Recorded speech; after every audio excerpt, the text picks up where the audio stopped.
It's always magical seeing how far and wide this sleepy little community reaches. All right, lights low, blankets up. Let's begin. There was once a valley that glowed when the world was young. It was said that every blade of grass shimmered faintly at dawn, that the stones hummed beneath bare feet, and the rivers carried songs that no one had written. In that valley, nestled between towering cliffs and endless skies, the Echidna tribe built their home not from power, not from conquest, but from wonder. They called their land Karanu, meaning the heart of light.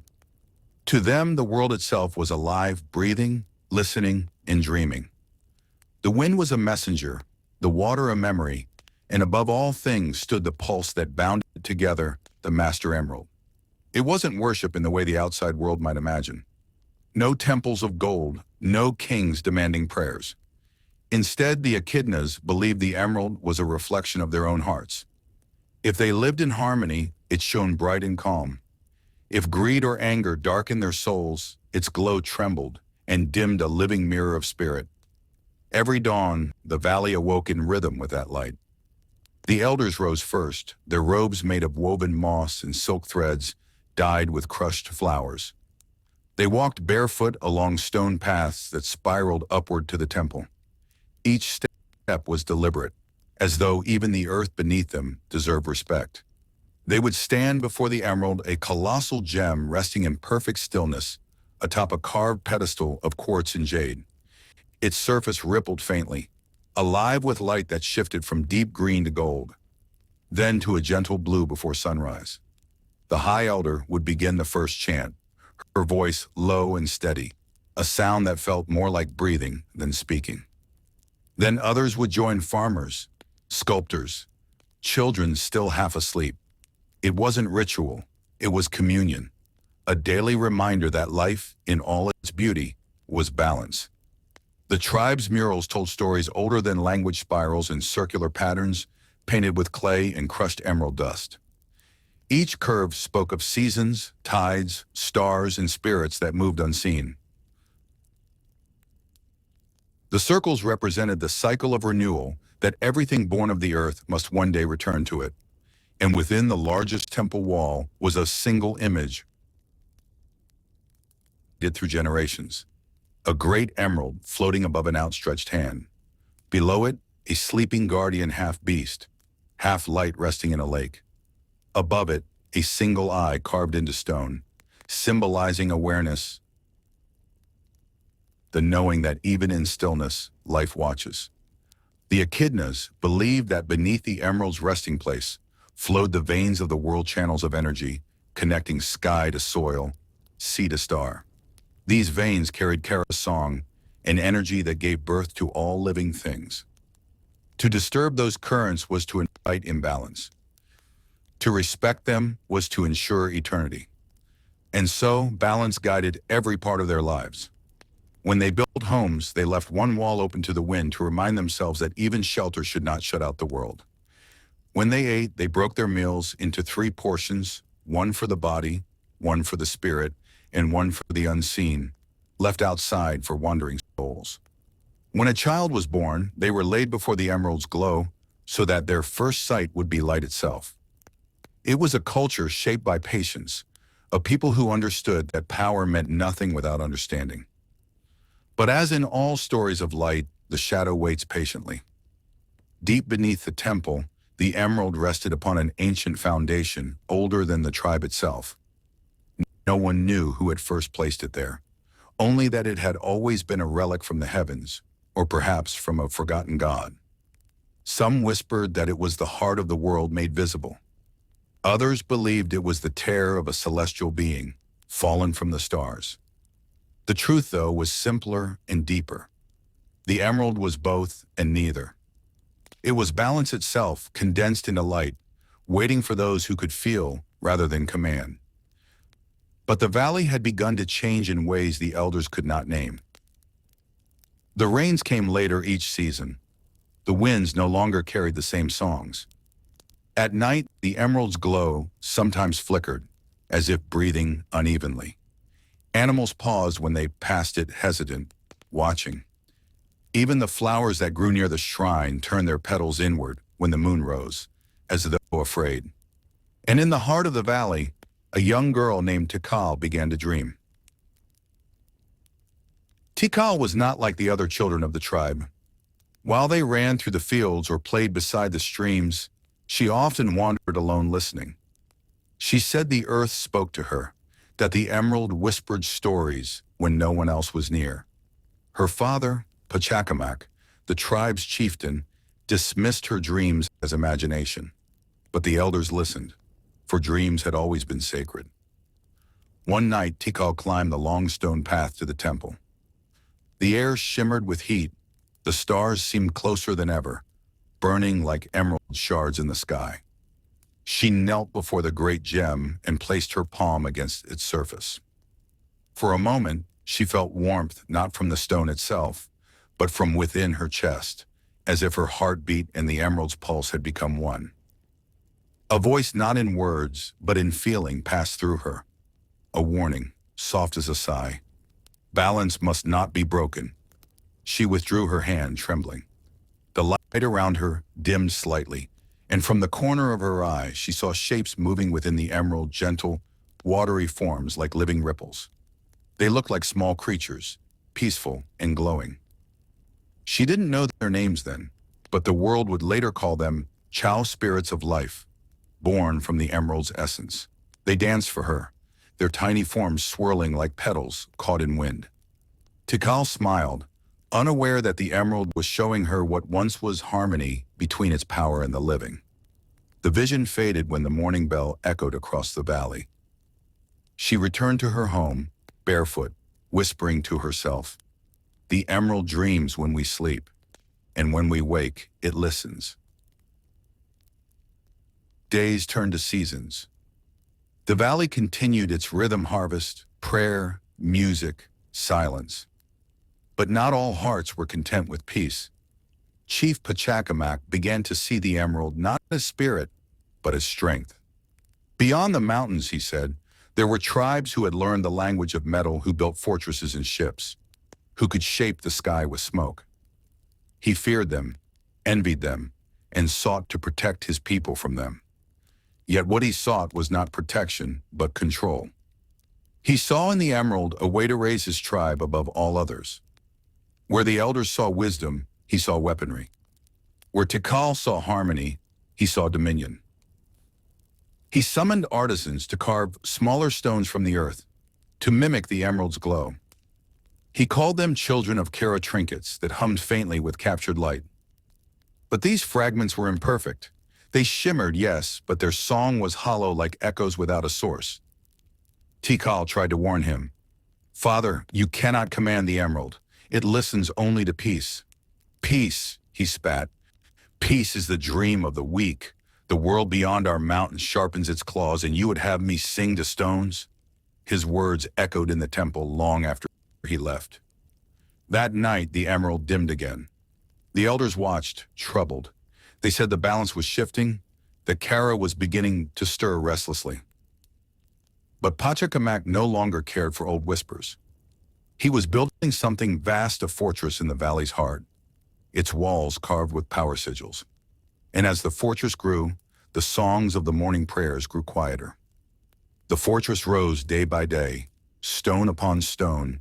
Each block carried not with reverence, but urgency. The mountain's veins groaned beneath the weight of the chisels. Trees that had stood for centuries were torn from their roots to clear the ground. The emerald's once steady pulse now flickered at twilight, as if the valley itself was holding its breath. The workers whispered among themselves that the air felt heavier, the nights longer. The stars above them had lost their shimmer, their reflections in the lake below now clouded with shadow. And in the midst of that growing unease, Tikal wandered the old paths alone. She would visit the emerald each night when the torches of the fortress dimmed. Sometimes she prayed. Sometimes she only sat in silence, watching the faint glow shift through colors that no language had names for. The Chow spirits still came to her. They danced around her feet, their watery laughter light as bells. She spoke softly to them, asking questions she could not ask anyone else. "Does it hurt when they take from the earth?" Do you remember when it was peaceful here? Will the emerald forgive us? But the Chow only blinked with gentle, unknowing eyes. They had no words, only presence, the same kind of quiet knowing the valley itself once held. That night, when the moon hung pale above the temple, Tikal had another dream. She saw the emerald not as stone, but as a vast ocean, an endless current of light, where voices rose and fell like waves. In its depths, she saw the faces of her ancestors, not dead, but dreaming. They called her by name. Child of balance, they whispered, the heart of the world stirs. When men carve the veins of life, the world bleeds, and what bleeds remembers. She woke trembling, her palms warm, glowing faintly green. The hum of the emerald echoed faintly in her chest. She knew then that something sacred was breaking something that could not be mended with words. By morning, the fortress gates stood open. Armored soldiers trained in the fields, their bodies painted with emerald dust to invoke protection. Pachacamac stood above them, wrapped in a cloak woven with golden thread. His eyes burned with vision, a vision of greatness, of security, of destiny. But destiny, as the emerald knew, is not a path one commands. It is a river one learns to float upon. Tikal confronted him that morning beneath the half-built archway of the fortress. "Father," she said softly, "the emerald dims because it feels pain. You cannot turn spirit into power without losing yourself." He turned to her slowly, the light catching on the rings that adorned his hands. "I do not lose myself, my child. I find what our tribe has always deserved. You speak to stones, Tikal. I speak to the world. But the world does not need to be ruled." He smiled, but there was no kindness in it, only fatigue and pride. "The world needs to be protected, and I will protect it with strength. The emerald is ours. It will obey." She tried to speak again, but he raised his hand. Soldiers flanked her sides, waiting for his word. He said nothing, only turned his gaze back toward the temple beyond the fortress walls. That evening, he sent his people to harvest what lay beneath the shrine, to dig into the very roots of Karanu where the emerald's energy ran deepest. The ground trembled when their picks struck the stone. The waters of the lake shivered, sending ripples that glowed faintly blue. And in the heart of the temple, the emerald flickered violently. The elders gathered at the mountain's base. Their faces were drawn, their voices breaking as they chanted the old hymn's prayers that once soothed the earth. But the emerald no longer hummed an answer. Its rhythm had changed. It pulsed now like a heartbeat caught in fear. One by one, torches across the valley went out, snuffed by sudden wind. The air smelled of rain, though no clouds crossed the moon. And from within the lake below the temple, something stirred, something vast and ancient. Tikal felt it before anyone saw it. A cold wave of sorrow swept through her chest, deep and endless. She ran from her home, barefoot across the wet grass, toward the temple. Behind her, the drums of the soldiers beat in unison, not for ceremony, but for war. By the time she reached the temple steps, the air shimmered with heat. The emerald blazed too bright to look upon. Around its pedestal, the Chow huddled in fear, their luminous bodies trembling. The ground beneath them quaked, cracks spidering through the marble floor. And then from the center of the lake, a figure began to rise. It was not made of flesh or fire, but of water liquid and light intertwined. Eyes of sapphire opened slowly, ancient and mournful. The guardian had awakened. The echidnas had spoken of this being only in stories. Chaos, the protector of the Chow, born from the emerald's own essence. They had called it the flow of life. To the old songs, it was the purest spirit, the embodiment of balance itself. But when chaos emerged, it did not bring peace. It carried grief. The lake spilled over its banks as the creature's form stretched toward the sky, water cascading down like tears. The soldiers stopped in their tracks, staring. Pachacamac stood before them, awed but unyielding. "Behold," he shouted, "the spirit itself rises to serve its people." Tikal cried out, "No, it rises because we have wounded it." Chaos turned its gaze upon the fortress. Its form rippled, shifting like waves caught in a storm. The emerald pulsed behind it, a heartbeat out of rhythm. And then the first cry came low, resonant, ancient, not of rage, but of anguish. The water that had once nourished the valley became its undoing. Towers buckled, fields drowned. The chows scattered, swept away by their own guardian sorrow. The emerald's light burst upward, splitting the night sky in two. Tikal fell to her knees before the temple. In that moment of devastation, she understood what her ancestors had warned her in dreams, that balance is not broken by hatred alone, but by forgetting love. When the flood ceased, silence claimed the valley. The fortress lay half submerged, its fires extinguished. The emerald had dimmed to a pale green, its once living hum replaced by a faint rhythmic whisper. Tikal walked among the ruins. Her hands shook as she touched the still surface of the lake. Beneath the water, she could see the chow floating quietly once more, safe in the depths beside their guardian. Chaos had returned to the emerald, or perhaps the emerald had drawn him back to sleep. She did not know.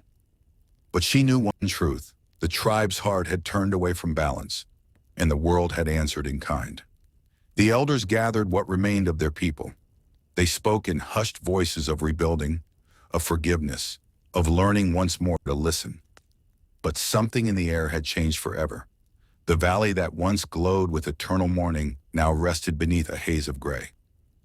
Tikal stayed beside the emerald day after day, her songs quieter now, almost whispers.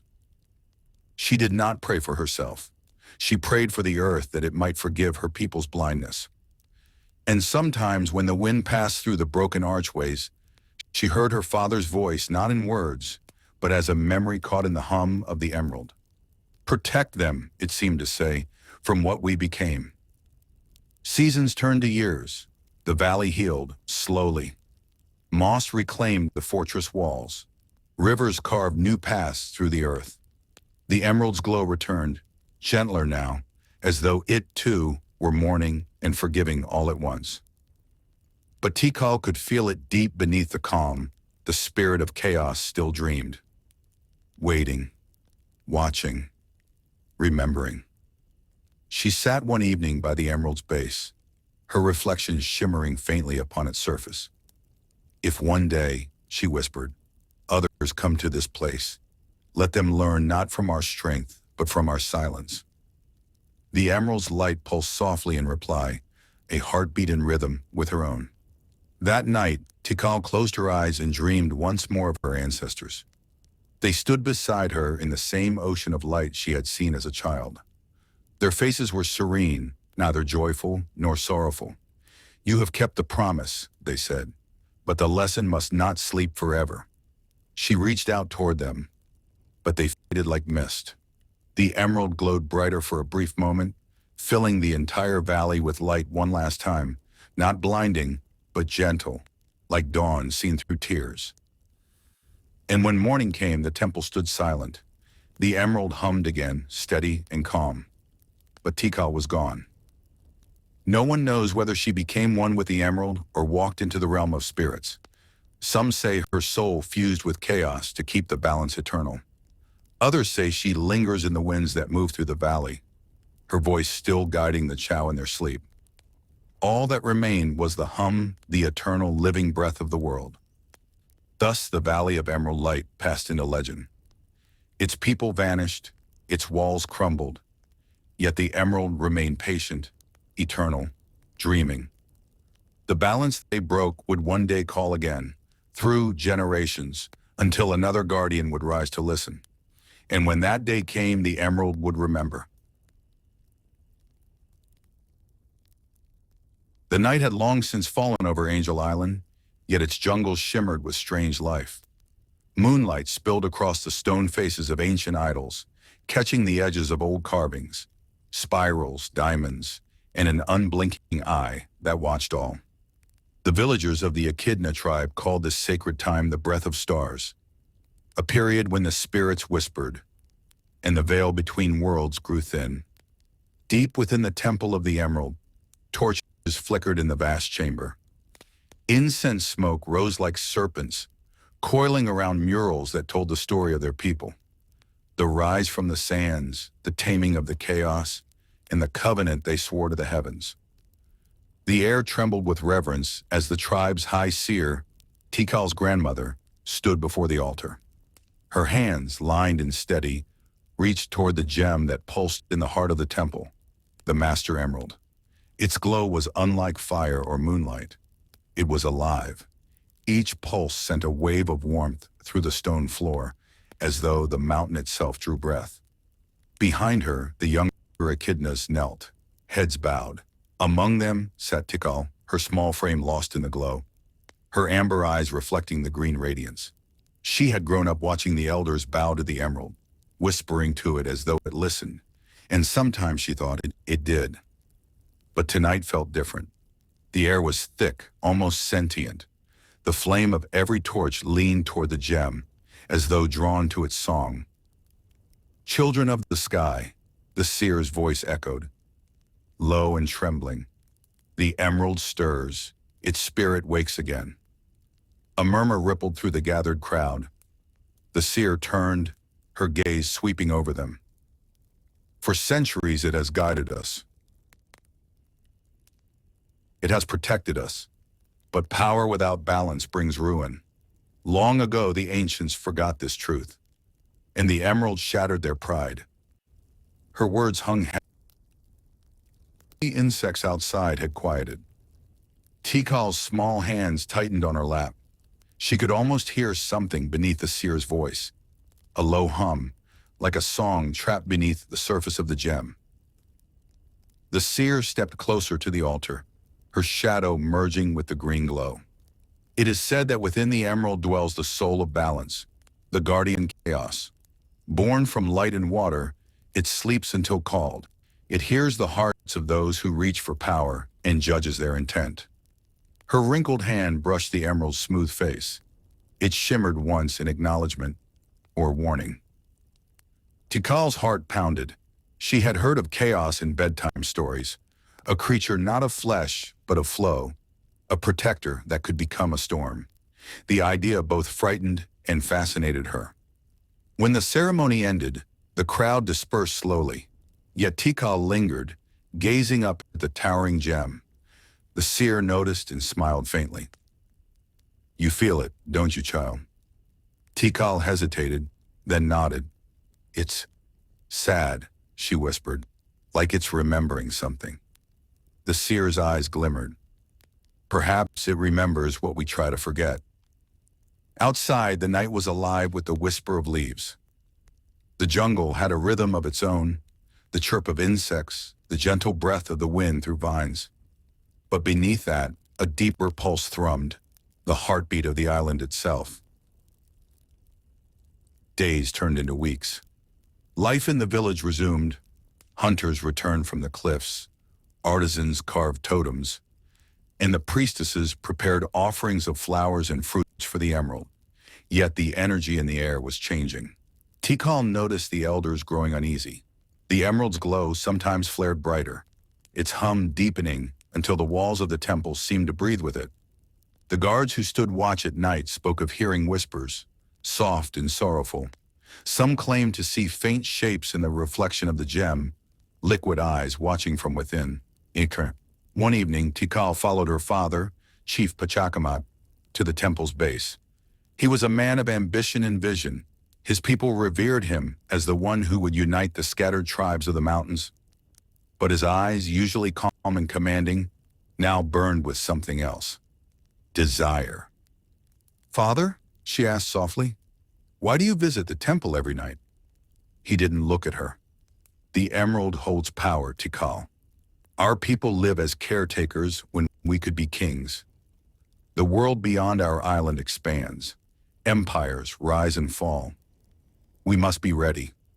"But the seer says the emerald protects us because we honor it," she said, "not because we use it." Pachacamac turned to her, his expression a storm between affection and irritation. "You are young, my daughter. You see only beauty and balance. But balance does not feed the hungry or shield the weak. Power must serve purpose." He brushed past her, entering the temple. Tikal lingered at the doorway, torn between following and fleeing. Inside, she saw him kneel before the Master Emerald, his reflection fractured across its surface. "I seek your strength," he whispered. "Grant it, and I will build a future where my people never bow again." The Emerald responded, not in words, but with a tremor that shivered through the air. The torches guttered, and Tikal's breath caught. For a moment, she thought she saw something move within the gem, a ripple, like the surface of water disturbed by unseen hands. "Father!" she cried, stepping forward. He turned sharply, anger flashing in his eyes. "Leave me, Tikal!" She froze. The look in his eyes wasn't just frustration, it was hunger. The same hunger she had seen in the old war murals, where kings lost themselves to their own ambition. That night, Tikal couldn't sleep. She wandered into the forest, the moon her only companion. The jungle seemed alive in ways she had never felt before. Roots glowed faintly with bioluminescence. Mist floated like silk, and somewhere in the distance the sound of trickling water echoed like a lullaby. Drawn by instinct, she followed it. The trees parted to reveal a shimmering lake, hidden deep within the island's heart. Its surface reflected the stars so perfectly that it looked like a window into another sky. She stepped closer, kneeling at the edge. And there, rising from the water, was a form made of light and liquid. No shape, yet all shapes. A being both tranquil and unknowable. Tikal gasped, "Are you chaos?" The figure didn't answer in words. Instead, the water rippled outward, carrying gentle waves that brushed her feet. Then a voice filled her mind, not spoken, but felt. "Child of the Emerald, why does your heart tremble?" Tikal's eyes widened. "Because my people, they've forgotten. They want to take what they once guarded." For a long moment there was silence.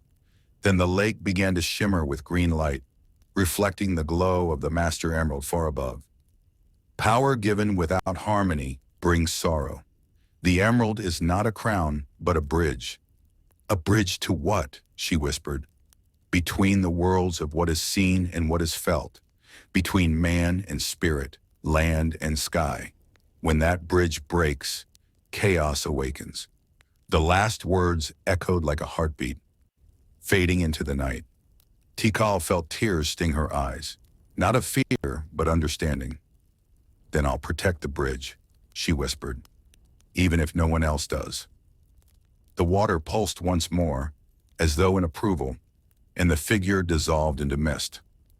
The forest fell silent again, but the air carried a strange calmness, as if it too had heard her promise. When Tikal returned to the village, the horizon was already paling with dawn, but peace did not greet her. Fires burned in the distance. She could hear the clang of weapons, the cries of warriors. Her people were preparing for conquest. Her father stood before the temple steps, rallying his guards. The seer was nowhere to be seen. "Father!" Tikal called, rushing forward. "Please, you must stop! The emerald—" He turned, his voice thunderous. "Enough! You speak of fear, but I speak of destiny. The emerald's power belongs to us, not to some sleeping god or forgotten oath." The words struck her harder than any blow. Around them, the crowd cheered. They saw victory in his voice, not ruin. Tikal looked toward the temple, where the Master Emerald's light had begun to pulse erratically, like a heartbeat quickening in distress. She knew then that chaos had heard, and the bridge between harmony and hubris was already cracking. She whispered a silent prayer into the wind. "Forgive us." And in that moment, the ground beneath the island trembled, softly at first, then stronger, like thunder waking from its slumber. The breath of stars was ending. The age of balance was about to fall.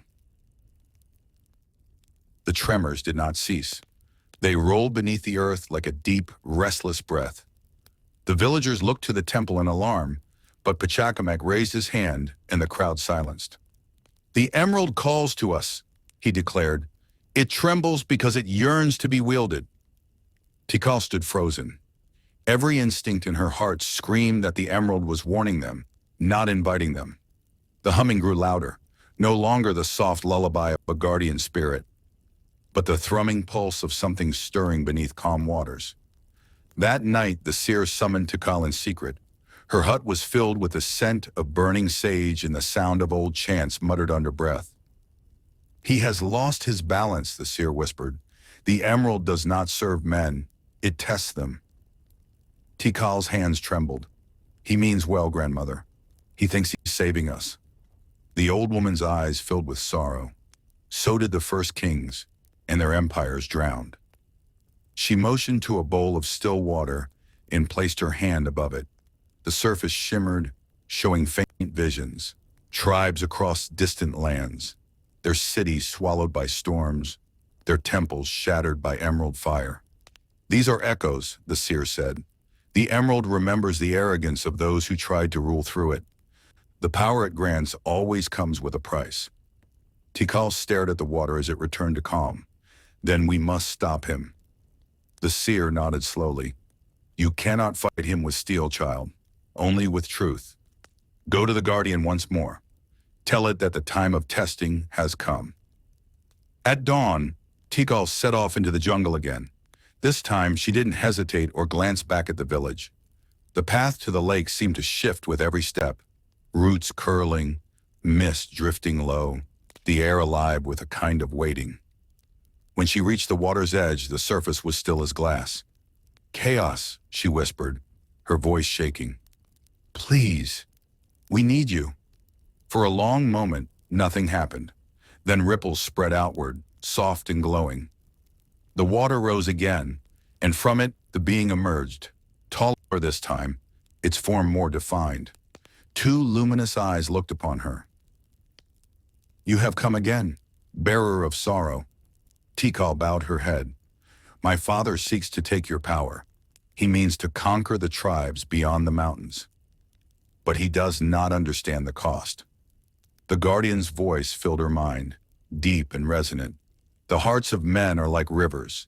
They carve their path through the world, forgetting the source that feeds them." Tikal looked up, her eyes wet. "Can the emerald forgive him?" Forgiveness is balance. Balance is not mercy nor vengeance. It is the return to what must be. The words chilled her. "Then you will stop him." The guardian did not answer. It only looked to the east, toward the temple glowing faintly on the horizon, and sank back into the lake. The water rippled once, then fell still. Back at the village, the drums of war thundered. Warriors painted their faces in red clay and silver ash, symbols of victory scrawled on their armor. The forges burned, melting metal into blades. And high above it all, on the temple steps, Pachacamac stood, gazing at the Master Emerald. He had changed. His movements had grown tense. His eyes gleamed with the reflection of the gem. The emerald's light didn't just touch him, it pulled at him. "The time has come," he said to his generals. "We will claim the smaller emeralds, the ones scattered in the shrines. Together, they will awaken the true strength of the Master Emerald." Tikal rushed forward. "Father, please, those emeralds belong to the guardians, not to us." "They belong to those strong enough to keep them," he said coldly. His words echoed down the temple corridor like falling stones. Tikal's throat tightened. "If you take them, chaos will awaken. The island will fall." Pachacamac turned sharply. "Enough of your ghost stories." He gestured toward the guards. "Keep her within the temple. She will watch as her people ascend."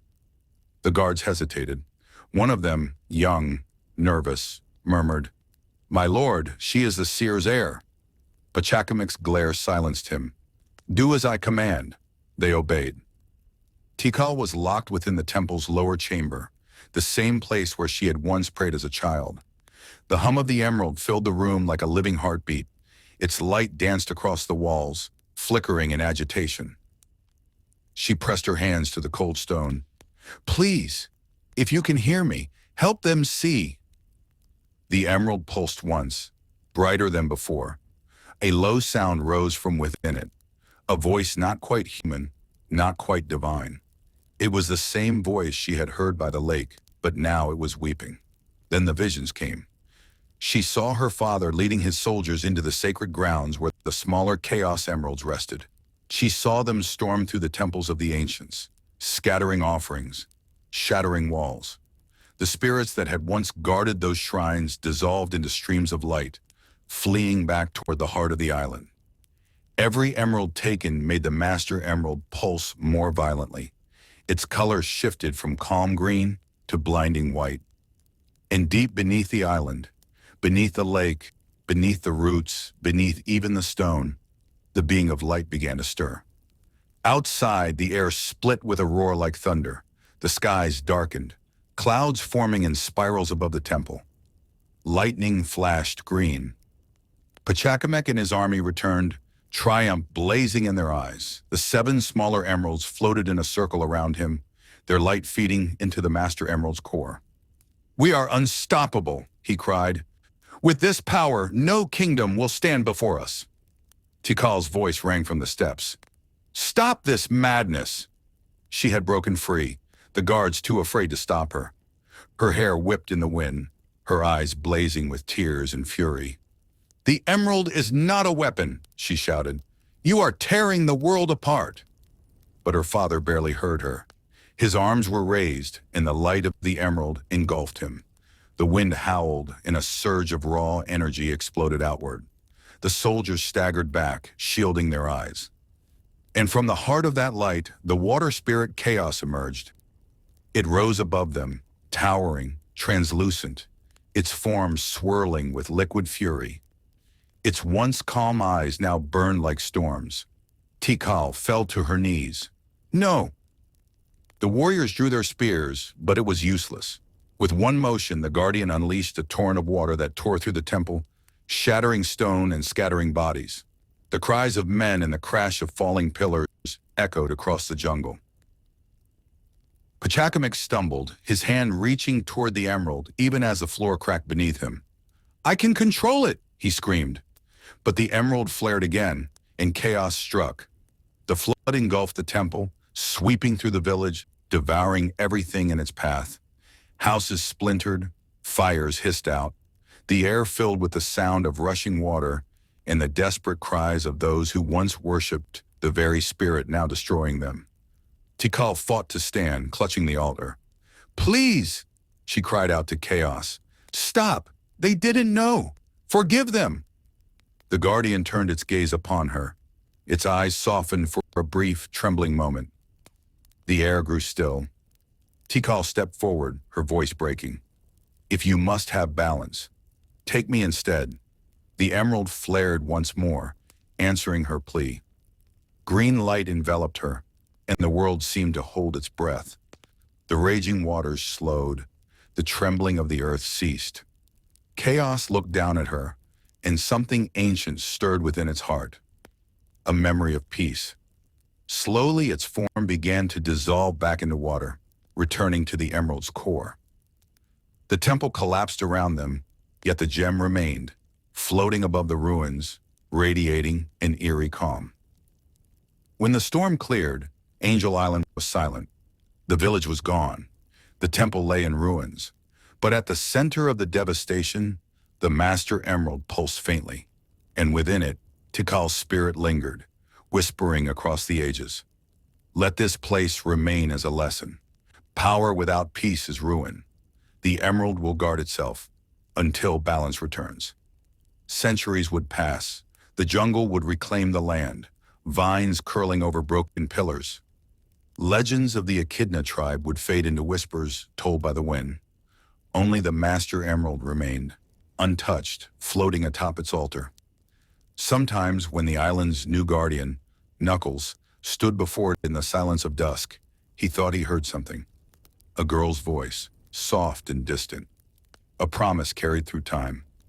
And for a fleeting moment, the emerald would glow a little brighter, as if remembering the one who chose harmony over dominion.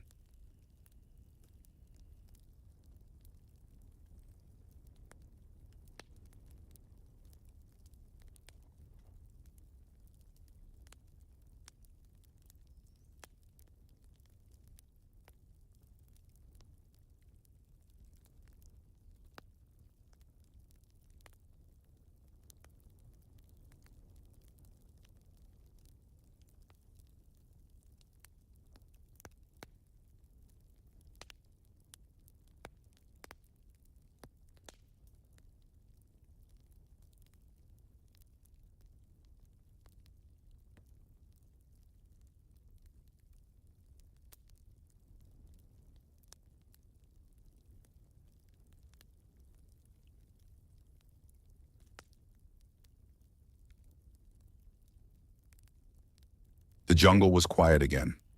Too quiet. A stillness blanketed Angel Island.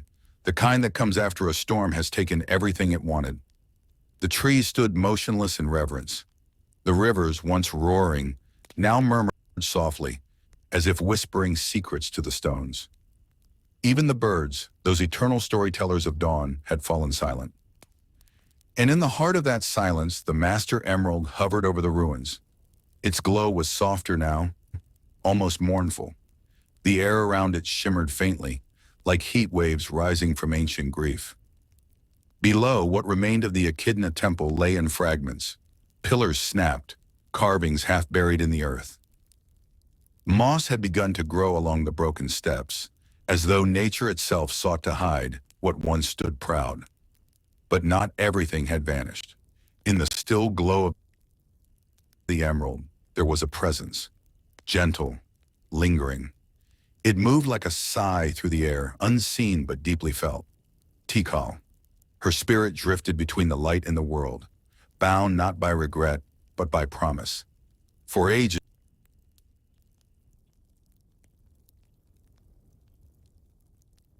she had no voice, only memory. She watched centuries unfurl like petals, new life growing where her people once stood. Flowers pushed through cracks in the stone, and small creatures nested among the ruins. Time softened even the sharpest wounds. But Tikal never left. She remained near the emerald, guarding the silence, listening to its whispers. Sometimes she dreamed of laughter echoing in the courtyards, of her father's smile before ambition shadowed it, of chaos calm and luminous, gliding through the waters before fear awoke him. Sometimes she even imagined she could feel the world beyond the island, vast, noisy, full of beings who had forgotten the old truths. And still the emerald waited. Centuries passed, empires rose and fell, the seas shifted, and myths turned into bedtime stories. But high above the clouds, Angel Island drifted unseen, its roots of stone holding the emerald aloft. Then one day, footsteps echoed through the ruins once more. A figure approached, Knuckles, last of the Echidna line. His red fur gleamed under the faint emerald light, his gloves scuffed and marked by time. His eyes, sharp yet weary, scanned the temple with the cautious familiarity of a guardian who knows every shadow. He knelt before the Master Emerald, resting his hands on his knees. "You're glowing again," he murmured. "That usually means trouble." The gem pulsed softly, as though answering. Knuckles sighed. "Yeah, I figured." He wasn't a scholar or a mystic. The stories of his ancestors came to him in fragments. Half-remembered lessons carved into the stone, scattered dreams passed through blood. But every so often, when the island grew too quiet, he felt something different. A warmth in the air, a whisper in the back of his mind, a voice, soft and distant. "Guardian!" Knuckles froze. His eyes darted around the ruins. "Who's there?" The voice came again, gentle, echoing through the emerald light. "Do not be afraid." It wasn't a threat. It was calm, melodic, like the rustle of leaves. Yet something in it made his heart race. He turned back to the gem. "Is that you talking, Emerald? 'Cause I don't remember you sounding this poetic before." A faint shimmer appeared beside the gem, a shape forming out of light and air. Slowly it took form, a glowing figure, humanoid yet translucent, her eyes warm and filled with ancient sadness. "Tikal." Knuckles stumbled back. "Whoa, hold on. Who? What are you?" She tilted her head, her expression gentle. "You are the guardian of the Master Emerald, are you not?" He blinked. "Yeah, I am. And you're a ghost." "I am. What remains," she said softly, "a memory bound to duty." Knuckles took a cautious step forward. "You're one of them, the old tribe." Tikal nodded. Her gaze lingered on the ruins, her voice a whisper. "This was once our home. We believed the emerald would lead us to peace. Instead, it became the mirror of our pride." Knuckles rubbed the back of his neck, unsure whether to bow or run. "Yeah, well, pride's a tricky thing. You're talking to someone who's punched this thing more times than I can count. That almost earned a smile from her. And yet you still protect it, he shrugged. Someone has to. Don't know why I was chosen, though. It's just what I do. Tikal looked at him closely. Then you understand the burden. Knuckles met her gaze, and for a moment, there was no time between them. Only two guardians, one ancient, one living, bound by the same responsibility. That night, the moonlight fell upon the temple, painting silver streaks across the stone. The wind carried the soft hum of the emerald like a lullaby. Knuckles sat by the altar, resting his arms on his knees, while Tikal's spirit lingered near the edge of the light. He spoke first. You said your people fell because of pride. What happened? Tikal looked toward the jungle, her eyes distant. We were a people of seekers. We built, we worshipped, we dreamed. But when my father sought power beyond harmony, the balance broke. The guardian of the emerald, Chaos, was awoken by our greed. It destroyed what we had built.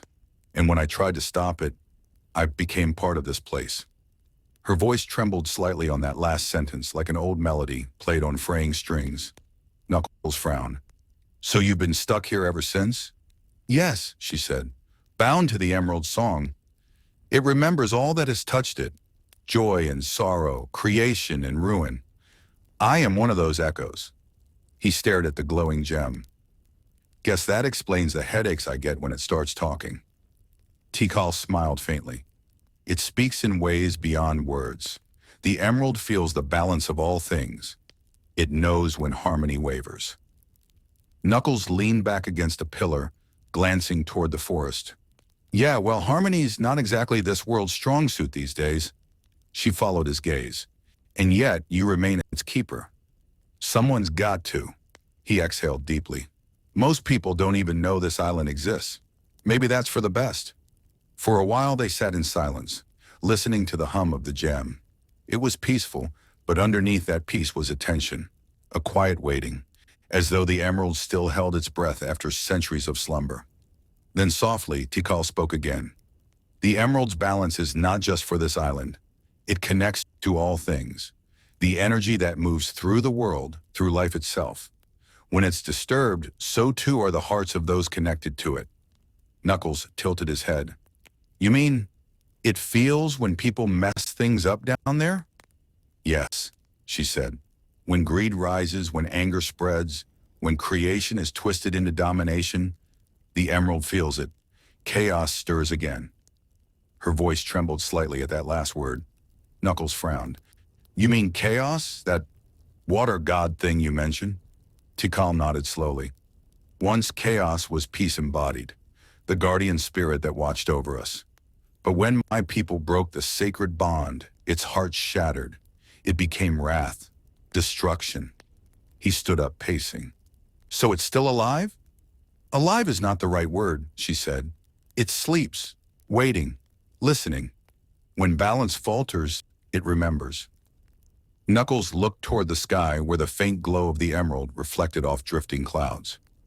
If that's true, then the world's giving it plenty to remember. A pause. Then softly Tikal said, That is why you are here, Knuckles. The emerald chose you, not because of bloodline or duty alone, but because you have the heart to listen. He raised an eyebrow.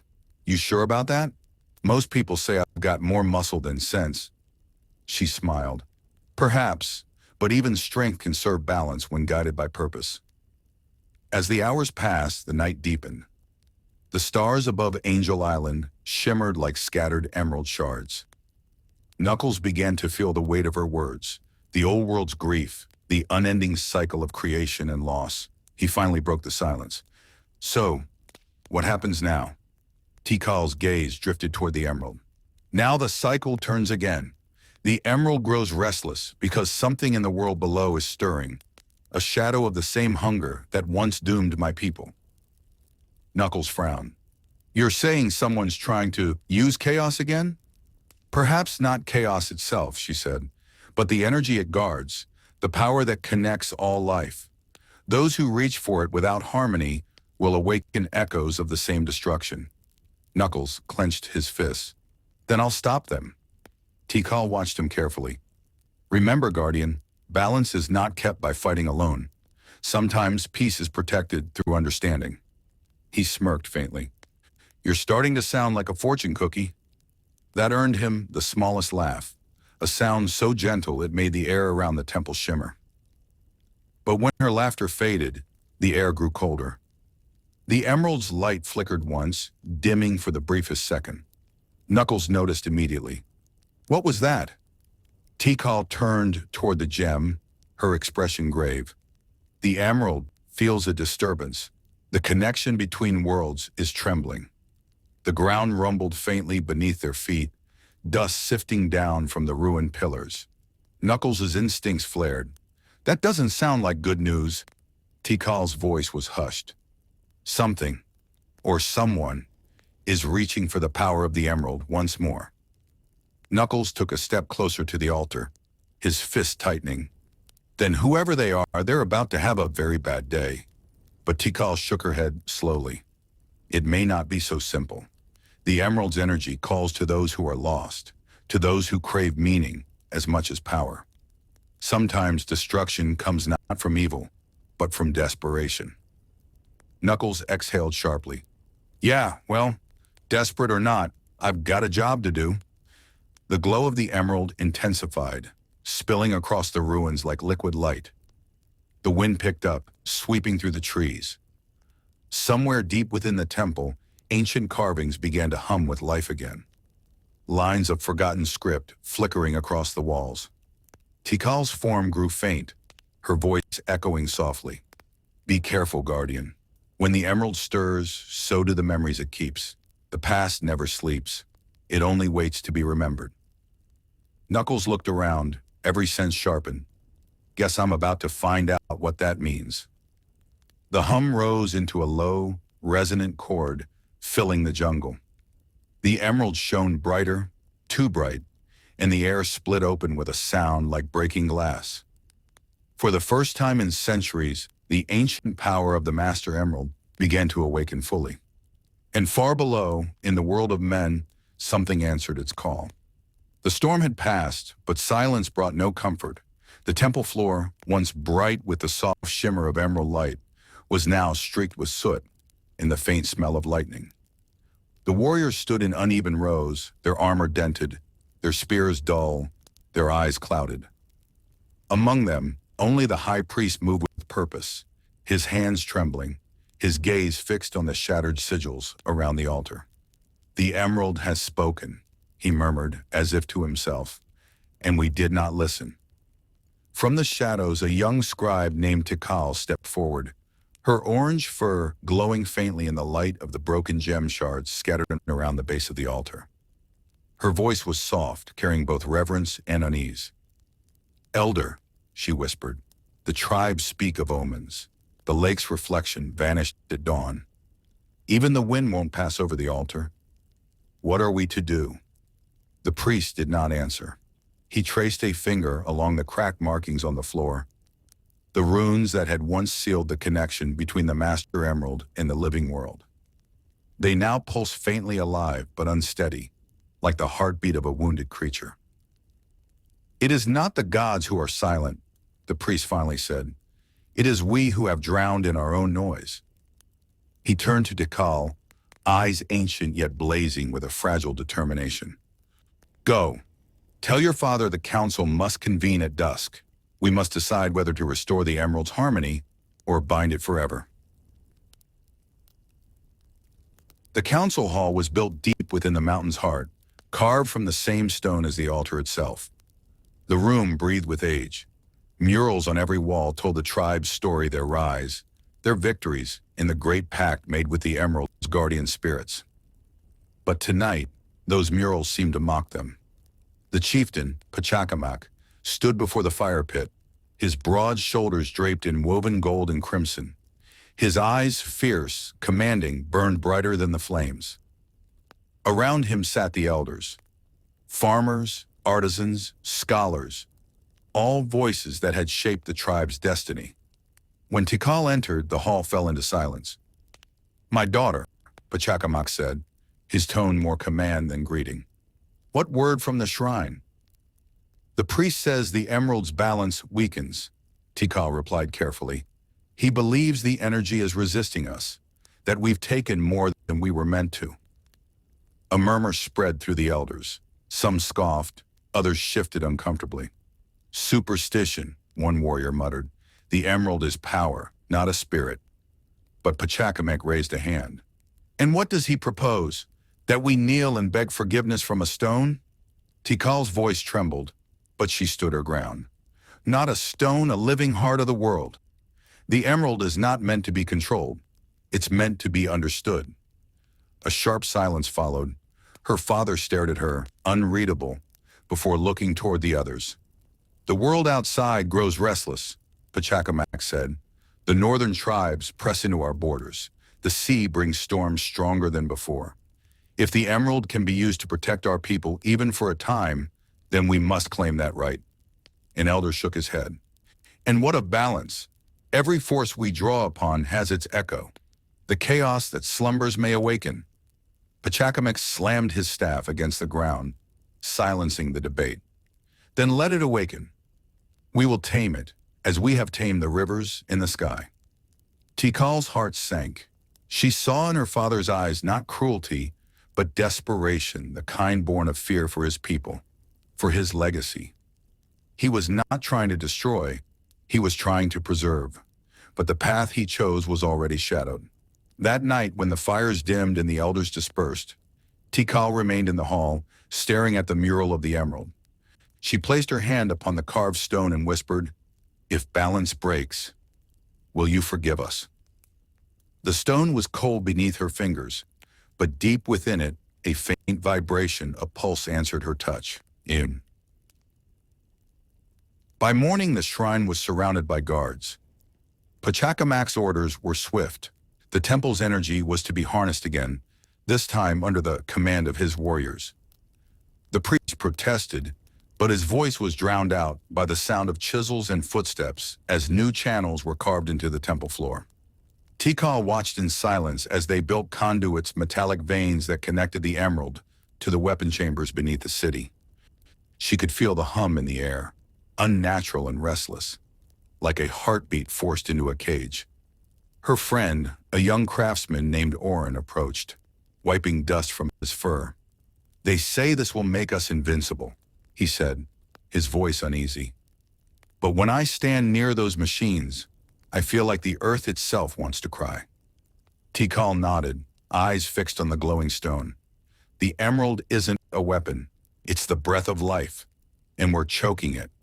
That night, she slipped into the shrine alone. The guards had fallen asleep under the hum of the conduits.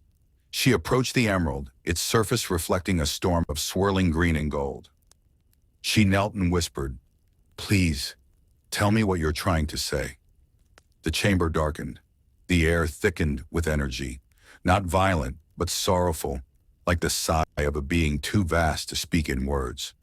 Then she heard it, a voice not through sound, but through feeling. "Balance must return." Her eyes filled with tears. "But how?" she asked. "My people will not listen." The whisper grew colder, quieter, yet certain. "They will, when silence falls." And then, light.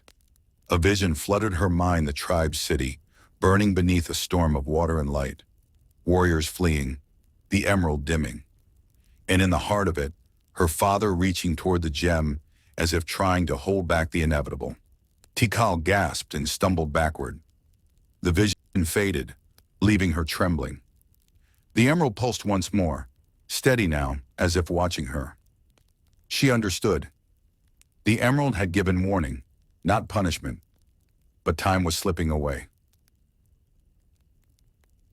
At dawn, Pachacamac's army marched toward the temple. The ground trembled beneath their steps. The chieftain led them, his armor gleaming with gold and obsidian. His eyes were not cruel, but hardened by resolve. "Tikal," he called, seeing her at the shrine steps. "Stand aside. This is not your place." "You'll destroy everything," she cried. "The emerald cannot be controlled this way." He hesitated just for a moment, the flicker of a father's heart before turning away. "Then history will judge me," But the tribe must survive. He raised his staff. Break the seal!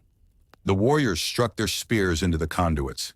Energy roared to life, surging through the floor, the walls, the air. The shrine blazed with green fire. For a heartbeat, it seemed to work. The emerald shone brighter. The temple walls hummed with power. Then came the sound not of thunder, but of something deeper. A low, resonant wail. The runes on the walls bled light, spilling like liquid down the carvings. The ground shuddered. Stop, Tikal screamed. You're tearing it apart. But the emerald's glow grew wild, blinding. The conduits cracked. Bolts of chaos energy shot into the sky, slicing through the mountain's peak. The warriors dropped their weapons, eyes wide with terror. And then the emerald spoke again, not to one, but to all. Balance has been broken. A wave of force erupted outward, sweeping through the temple.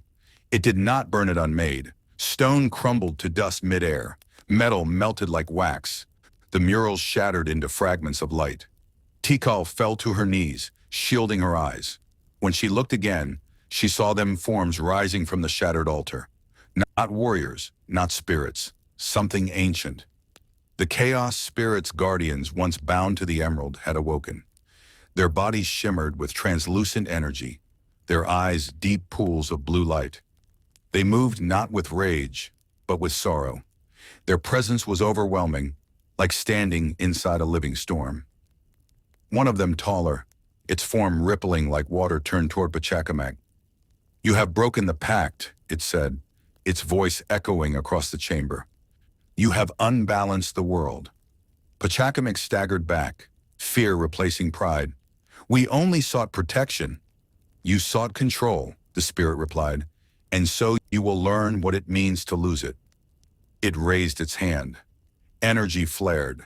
The temple walls exploded outward, and the city above trembled as the mountain itself began to awaken. Rivers surged backward. The sky darkened, and from the heart of the chaos emerged a single, terrible being, Chaos, the master of the emerald's wrath. Tikal could barely breathe. She felt the ground split beneath her, saw her father reaching toward her, and then only light.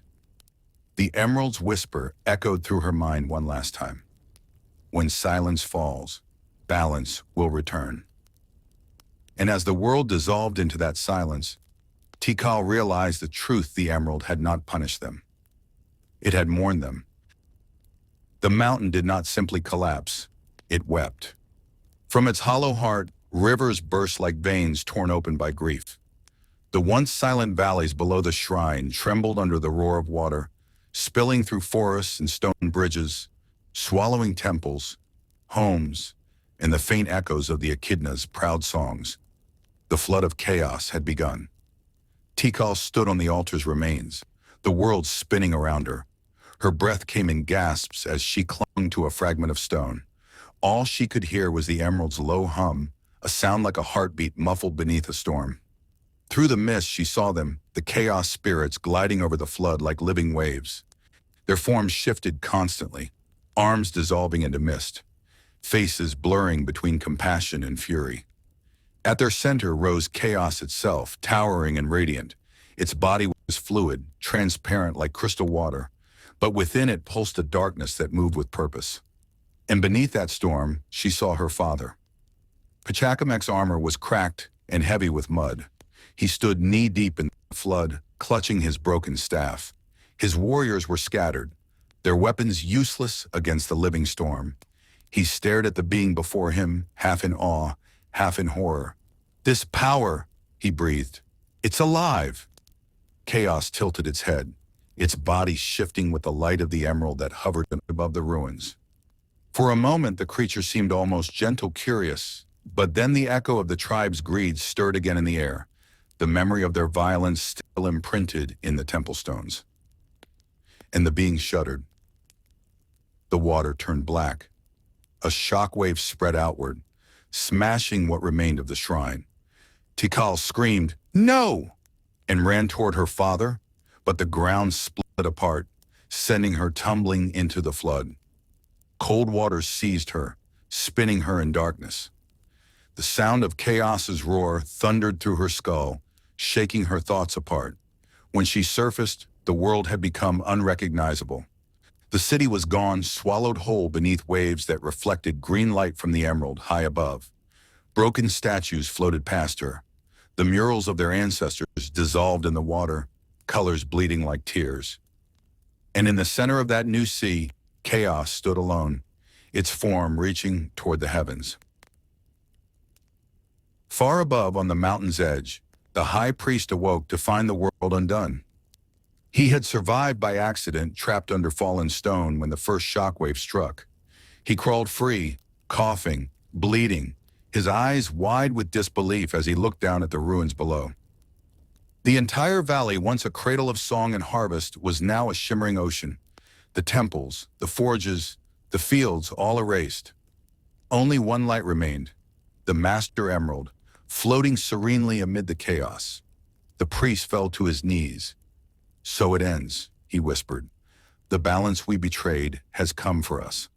But even through his despair, he felt something else, the faint warmth of the emerald's aura reaching through the destruction, searching, calling. It was looking for someone.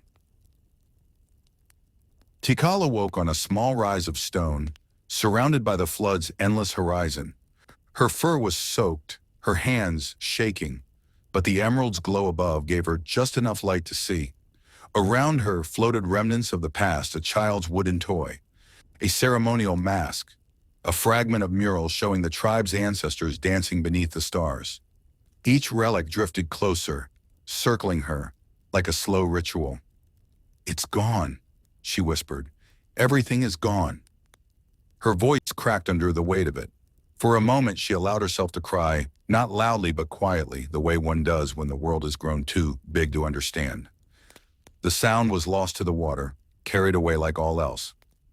Then she heard the hum again, the emerald's pulse.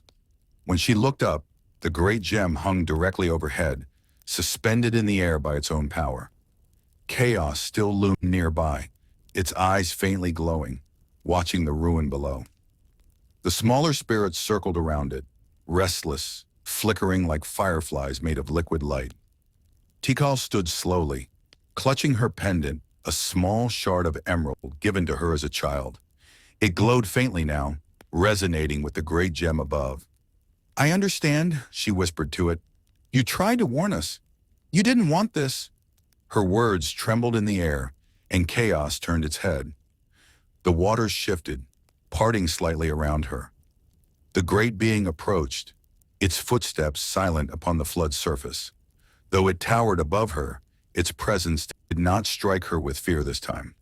Instead, she felt sorrow, ancient and immeasurable, rolling from it like mist. "Chaos," she said softly. "You were the guardian once, weren't you? The protector of the Chow and of the Emerald's peace." Its eyes flickered. Within them, she saw images, memories not her own. The temple long before her birth, the gentle creatures called Chow playing in the garden pools, the tribe's early days when they brought offerings, not commands. Chaos standing at the altar, calm, serene, a spirit of harmony between land and sky. And then spears, fire, screams, the tribe's invasion of the sanctuary, the small Chow fleeing in terror as Pachacamec's warriors stormed the sacred pools, chaos defending them, its form twisting in anguish. That was the moment the balance broke. Tikal gasped, seeing it all unfold like a memory stitched into time. "We did this," she whispered. "We brought the wrath ourselves." She stepped closer, her voice trembling but firm. "Please, let it end. There must be a way to restore the balance." For a moment, chaos hesitated. Its form rippled, the dark energy within flickering. The flood calmed slightly, as if listening. But then faint echoes of shouts carried across the water survivors. Warriors who had escaped the first wave, gathering their weapons, still defiant, still blind to what had been unleashed. Chaos heard them too. Its body shuddered. The glow in its chest flared once more, deep blue shifting to furious red. The spirits screamed not a sound of rage, but of pain. The waters erupted again, towering waves surging outward. Tikal fell to her knees, clutching her pendant as the flood returned, even higher than before. "No, please," she cried. "You don't have to destroy them. We can learn. We can change." But chaos could not hear.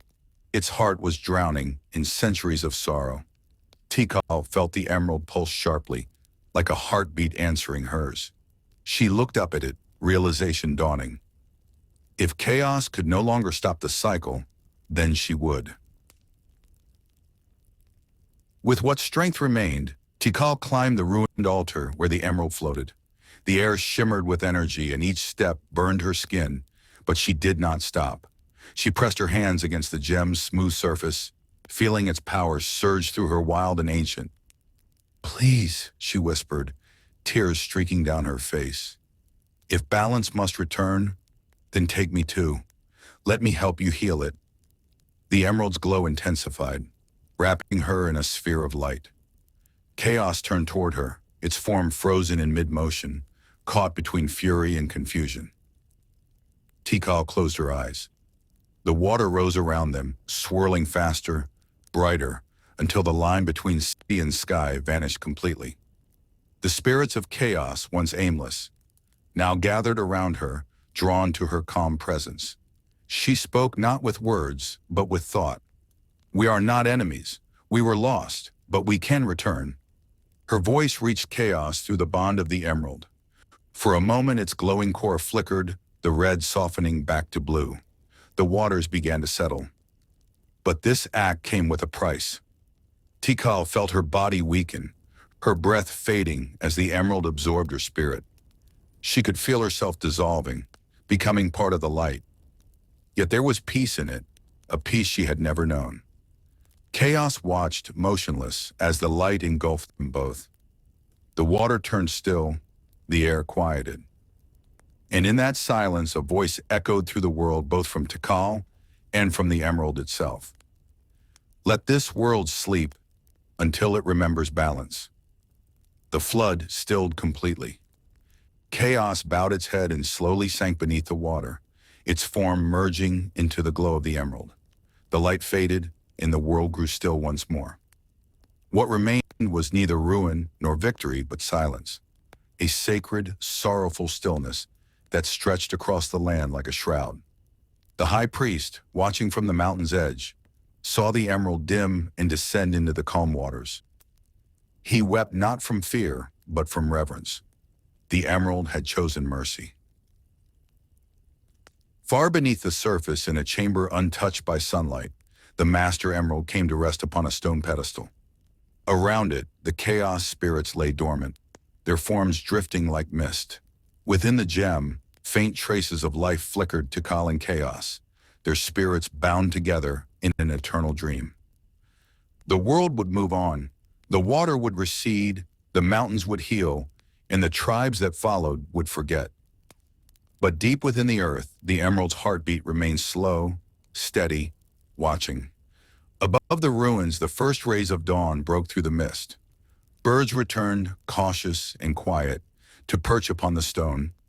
Grass began to sprout through the cracks. Life, as it always did, began again. The emerald shimmered once, faintly not in sorrow, but in promise. A whisper echoed faintly in the wind. When silence falls, balance will return.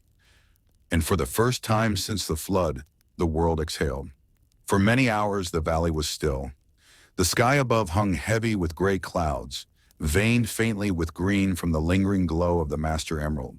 What had once been a thriving kingdom now lay submerged beneath an endless mirror of water. The mountains stood like broken teeth around it, and through the mist, the faint hum of the emerald could still be felt steady, deep, alive. The flood of chaos had ended, but the story of the emerald had only just begun. Time, as mortals knew it, ceased to flow normally around the emerald's resting place. Seasons came and went elsewhere, rains washed down hillsides.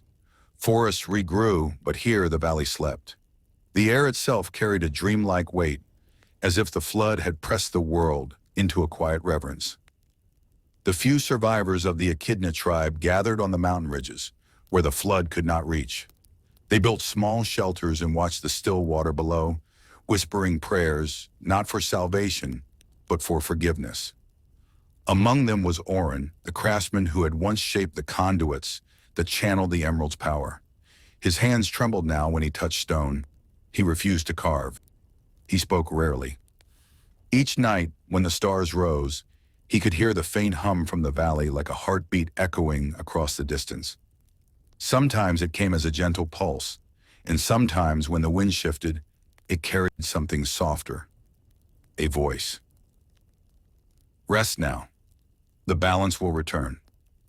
He did not know whether it was memory or truth, but he listened all the same. Years passed, and with them, generations. The survivors' children grew up hearing whispers about the emerald, how it had both destroyed and saved them. They called the valley the Basin of Silence. No one dared enter it. They said the air there shimmered with ghosts, and that on quiet nights the water reflected not the sky, but the memories of the past. In their new settlements, the Echidna carved stone tablets that retold the flood. The story changed with every generation. Some said the gods had punished them. Some said a monster had risen from the sea. Others, the oldest among them, whispered that the emerald had loved them once, before they forgot how to listen. Over time, reverence replaced fear. The emerald was no longer a weapon, nor a curse. It became a symbol of atonement. They built small shrines on the mountainsides, each one facing the flooded valley. Pilgrims came to light candles, leaving offerings of woven flowers and gemstones carved in the shape of teardrops. The priests spoke not of power, but of harmony, of a balance that all life must obey. One prayer became central to their rituals. May we never again mistake strength for peace, nor silence for weakness. Centuries turned to millennia. The flood waters receded, leaving behind fertile land, thick forests, and ruins that jutted from the soil like bones. Nature reclaimed the valley, but in its heart, deep within an emerald cavern, the master emerald still shone. It had not dulled, it had not cracked, it simply waited. And within its depths, the spirits of Tikal and chaos remained intertwined. For them, time had no meaning. They floated in an ocean of green light, a dream where memories played like ripples. Tikal saw the world reborn countless times. She saw the first trees grow over the ruins, their roots curling around old carvings. She saw the wind carry seeds from distant shores, birthing new life in the soil her people once ruled. And chaos, once a being of rage, now slept beside her. Its energy had calmed, its form no longer storm, but river steady, endless. Tikal often spoke to it in their shared silence. Do you see? The world moves on. It remembers, even without us. The spirit did not answer in words, but she could feel its warmth, its quiet gratitude. Together they watched the centuries unfold, protectors of a world that had almost destroyed itself. In her eternal dream, Tikal no longer felt grief, only understanding. The chaos that once drowned her world had become part of its rhythm. Destruction had fed creation. Pain had taught humility. And the emerald pulsed softly, like a steady heartbeat, marking the rhythm of all things. Far away, in lands beyond the mountains, new civilizations rose. They spoke different languages, worshipped different gods, but across cultures, echoes of the Echidna myth endured. Some carved murals of a glowing stone that held the soul of the planet. Others told tales of a guardian spirit of water who wept for humankind's greed. The details blurred, but one symbol persisted across all stories, a circle of light encasing a single gem, always drawn in green. It became a sigil for harmony, for balance, for the connection between power and compassion. One tribe called it chaos, meaning the soul that changes form. Another called it Tika, the one who listens. Neither knew the true origin, but both carried the truth in fragments. As eons passed, the land itself shifted.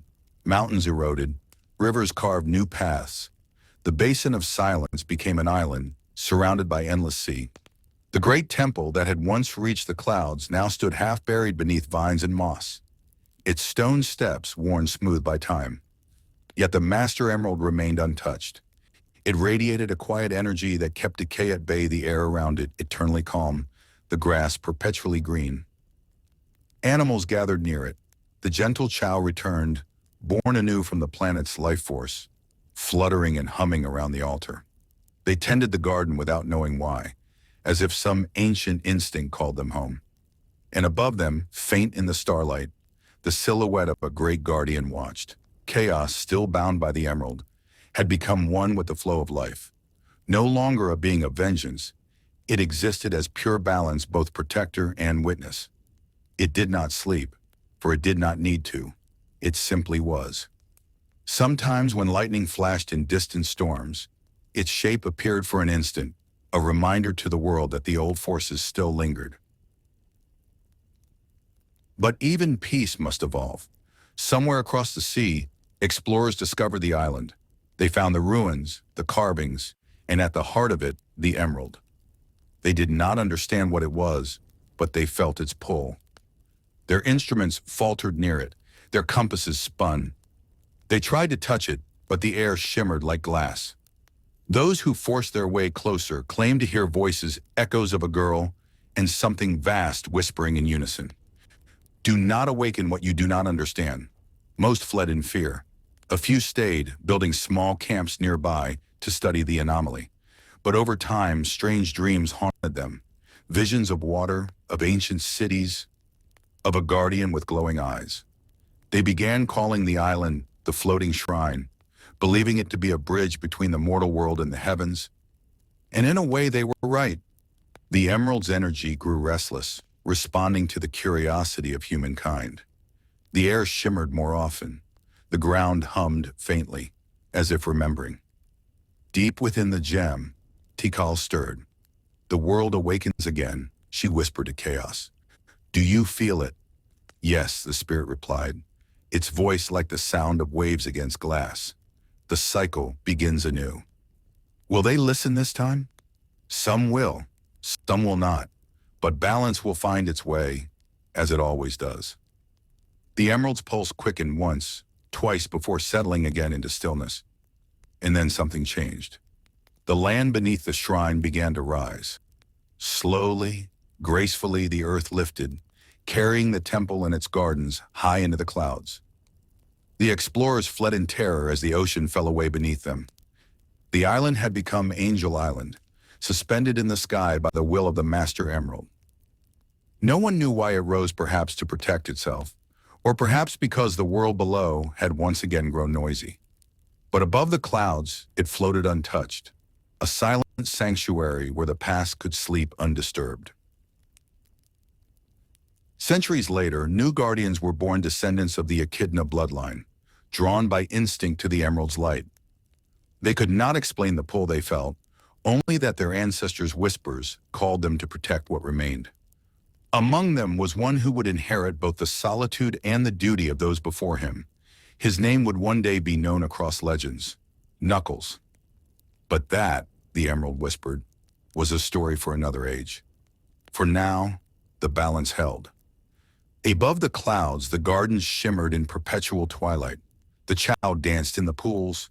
The emerald pulsed with life, its light spreading through the air like the slow breath of the planet itself. And deep within that eternal gem, the spirits of Tikal and Chaos continued to dream guardians, not just of an island, but of the lesson their people had carved into eternity. That power without compassion is ruin. That silence is not death, but wisdom. That balance is not given, it is chosen. Far below in the world of mortals, storms came and went. Kingdoms rose and fell. Machines began to hum where forests once stood. But sometimes when lightning split the sky, the people swore they could see it, a shimmer high above the clouds, like a floating island bathed in emerald light. They would pause, look up, and feel something ancient stir in their hearts, a memory they had never lived, but somehow remembered. A voice in the wind, gentle and distant, whispering through time, when silence falls, balance will return. And the world, noisy, restless, ever-changing, would grow quiet for just a moment, as if remembering how to listen. It's melted into. The years had long since melted into myth. The emerald slept, the waters stilled, and from the quiet ashes of the Echidna tribe's fall, only one bloodline endured, one echo, one lonely heartbeat carried through time. He was born upon the floating remains of a kingdom that no longer remembered its name. The wind called it Angel Island, though to him it was simply home, a realm suspended between sky and memory.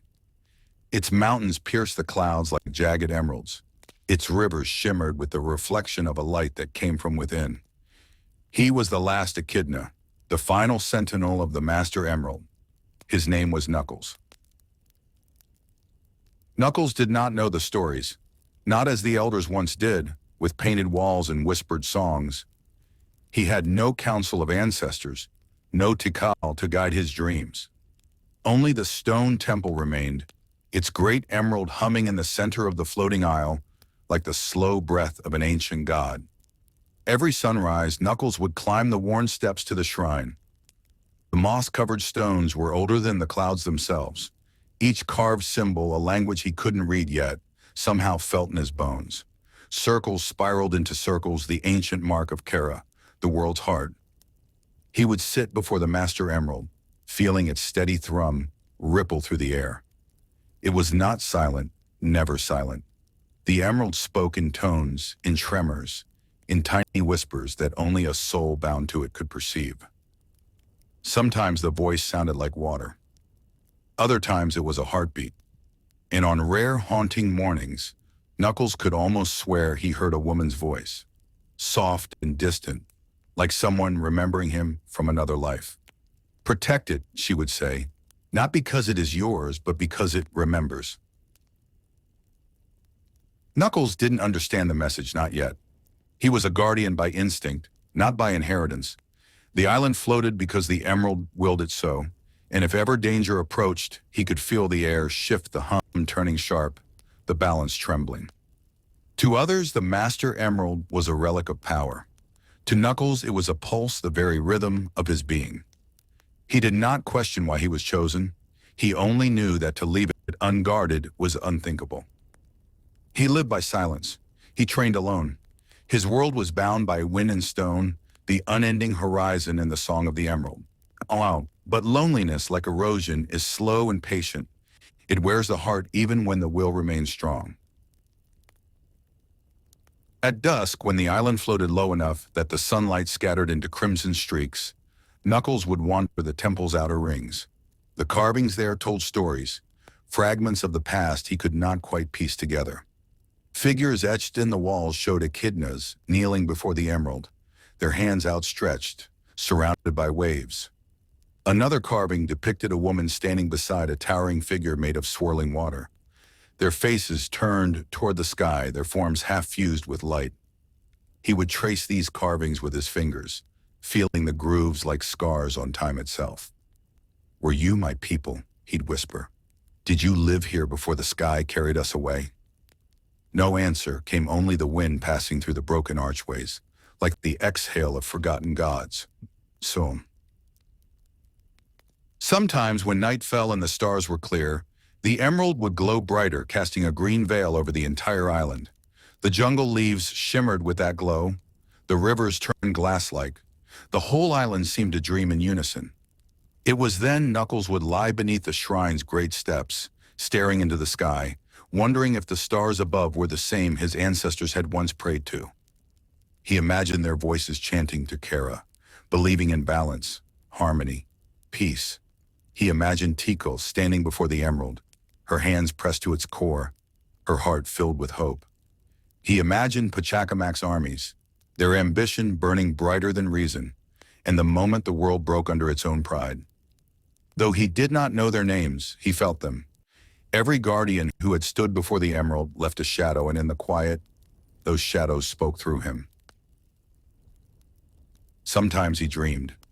In his dreams, the temple was whole, not moss-covered, not broken, but alive with firelight. He heard laughter, saw faces, felt the warm hum of 1,000 souls. The emerald pulsed in the center, vibrant, alive, and then silence. The laughter turned to screams. Water, blinding light. He would wake drenched in sweat, fists clenched, the emerald's glow pulsing faintly in response. It was as though both of them shared the same memory, a trauma too ancient for words. "You remember it too, don't you?" he would whisper. "The flood. The loss." The emerald said nothing, but its light flickered once, twice like a heartbeat acknowledging a shared sorrow. One day while Knuckles patrolled the far cliffs of the island, he noticed something strange, a carving half buried under vines and soil, different from the others. It was small, almost hidden, depicting a circle surrounded by 6 smaller stones. At its center, a spiral. He brushed the dirt away. The spiral shimmered faintly. It was not mere engraving, it was a seal. For a moment, Knuckles felt the air tighten around him. The wind grew still. The emerald's hum faltered, a slight tremor in the balance. Then faintly a whisper. "Do not unseal what the emerald has bound." The voice again, the same one from his dreams. It was Tikal, though he didn't know her name. Her tone carried both sorrow and strength, as if she'd spoken those words countless times before. Knuckles stepped back, his instincts guiding him to leave it untouched. He had no wish to disturb what lay beneath. Still, curiosity is a quiet hunger, and the silence of centuries leaves room for it to grow. He marked the spot in his memory, a forbidden symbol among ruins, a wound that still bled through time.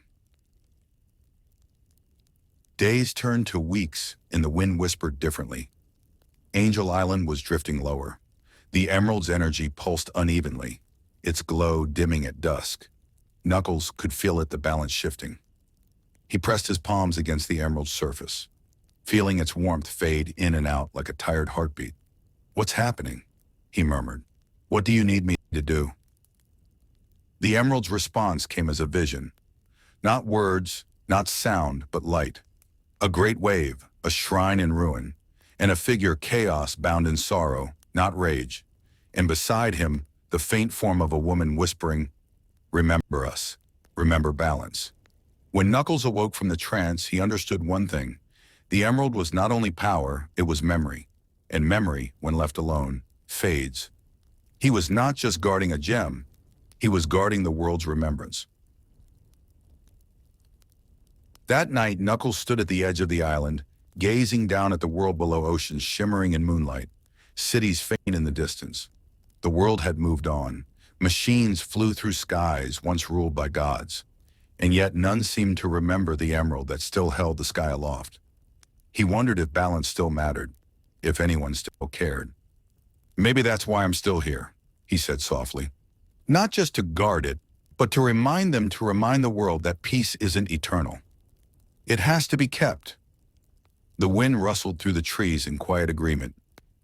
The emerald pulsed once, faintly. Knuckles looked toward the horizon, where dawn would soon rise. He tightened his gloves and turned back toward the temple. There was no one else, no tribe, no teacher.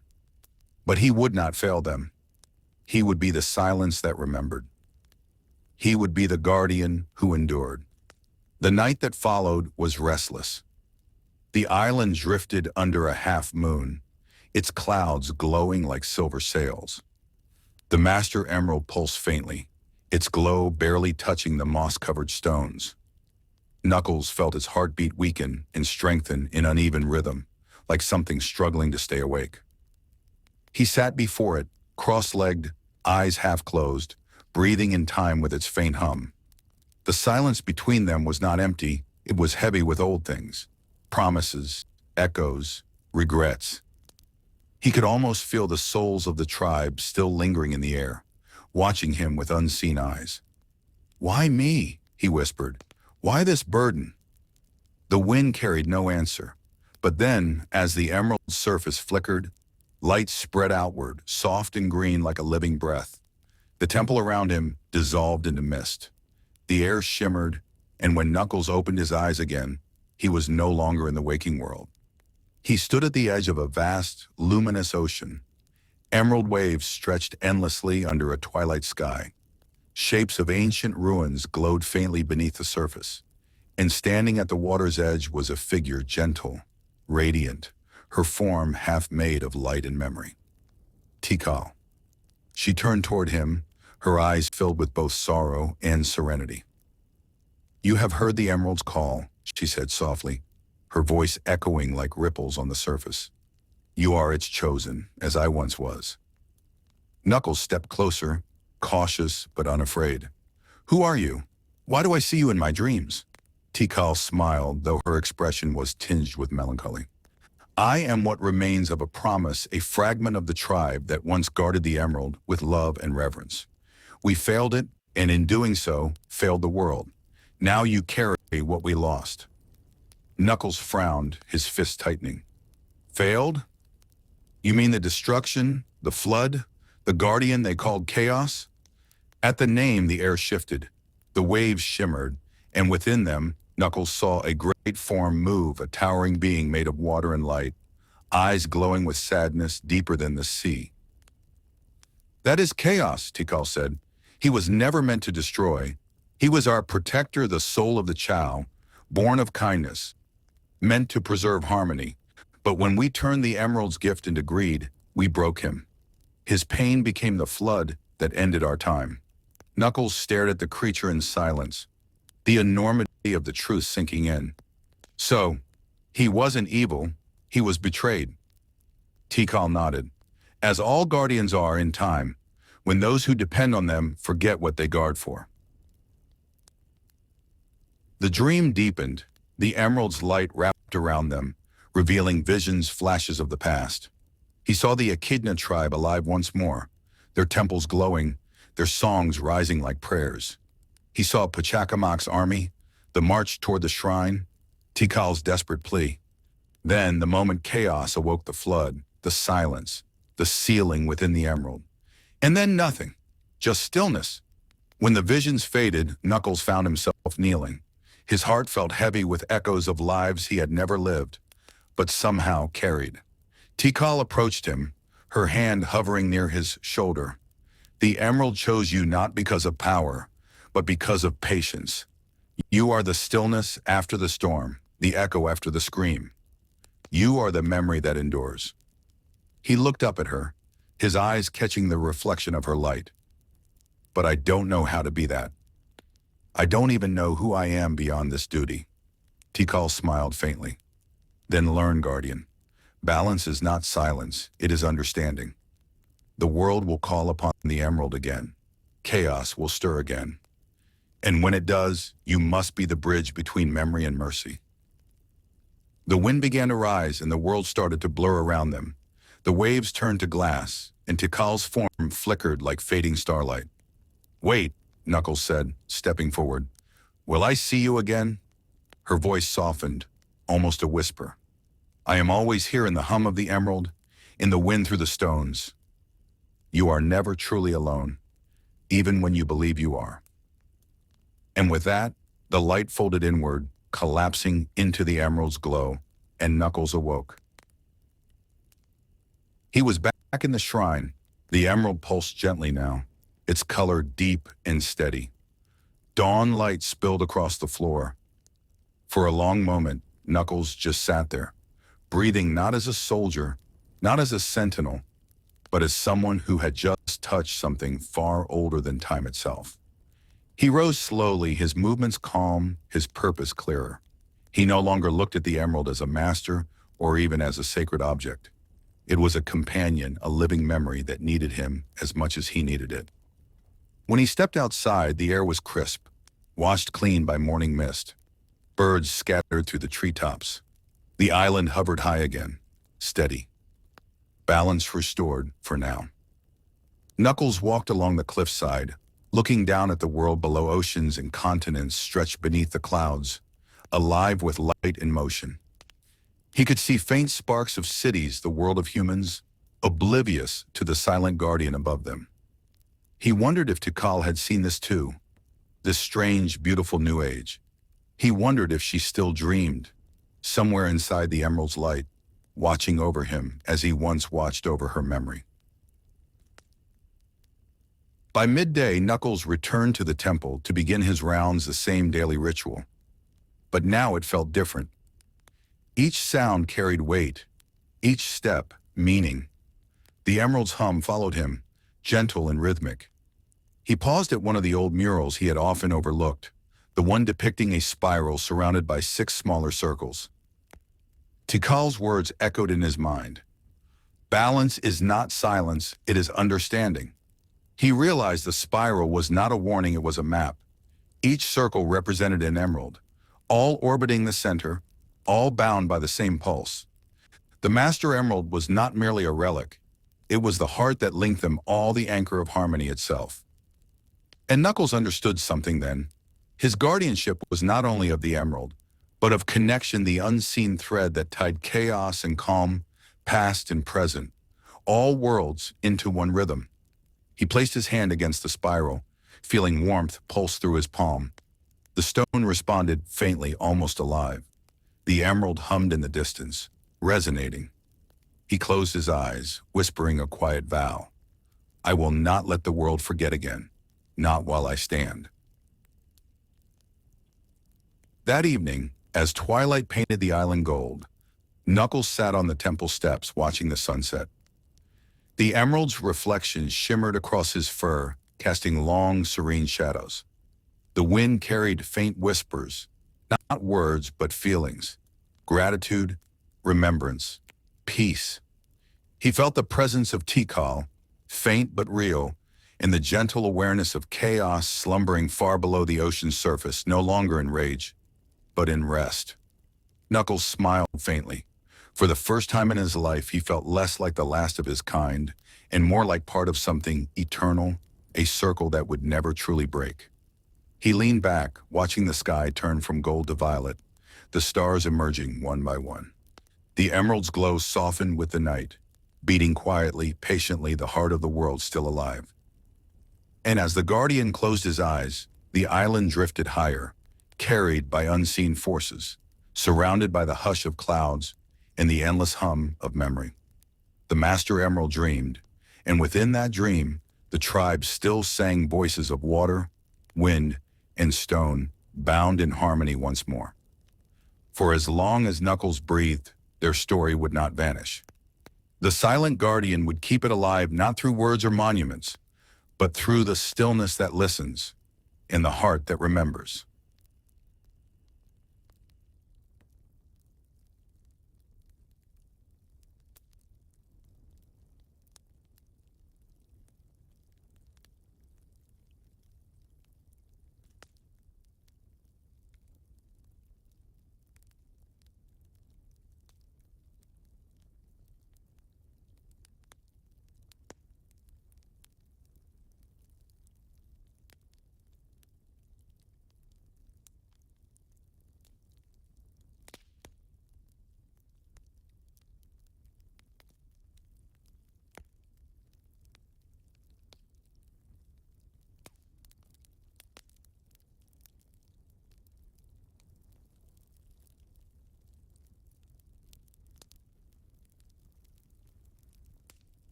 The world above was silent.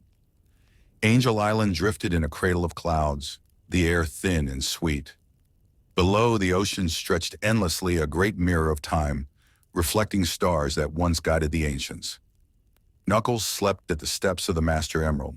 The soft green light bathed him like moonlight, its pulse steady and calm. The temple whispered in the wind, not with words, but with the sigh of ages gone by. That night, as he dreamed, the emerald dreamed with him. The air around him thickened, warm and shimmering. He felt the ground dissolve beneath him. the temple fading like mist until only light remained. He opened his eyes to find himself standing in a field that stretched forever. The grass shimmered with emerald hues, glowing softly under an eternal twilight sky. Floating stones, fragments of Angel Island, drifted gently above him, circling in silence. And in the distance, across a river that glowed like liquid crystal, stood a familiar figure. Tikal. She smiled as he approached, her presence radiant yet fragile, like a reflection held together by faith.